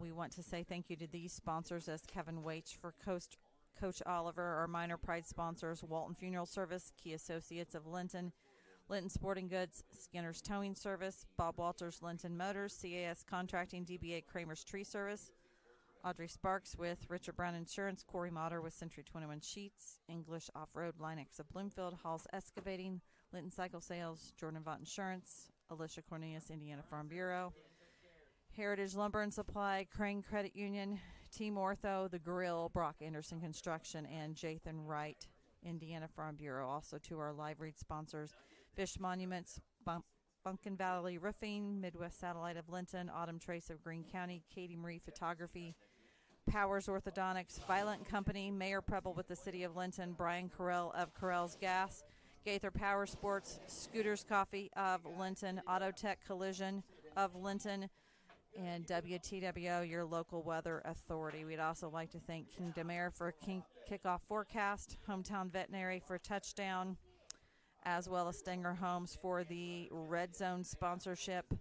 We'd also like to thank Klusner Construction for starting lineups, as well as these personal sponsors in banner rotation: City Pest Control of Linton, Bandanas by Brenna, Green Streets, Southside Express of Linton, Wayne and Kathy Elliott, Dan and Teresa Carpenter, Tim and Joan Warwick, Diane Snobble, Martha Butler and Hadley, Niall and Kathy Regal, Casey's of Linton, Rodney and Renee Bradaway, Don and Marilyn Clayton, the Tone Trove Music Shop, Mike and Beth Thusco, Pizza Hut of Linton, and Rick Crines of Crines Auto Detailing, as well as Margaret and Simon, who can now leave your light on pretty much the rest of this week.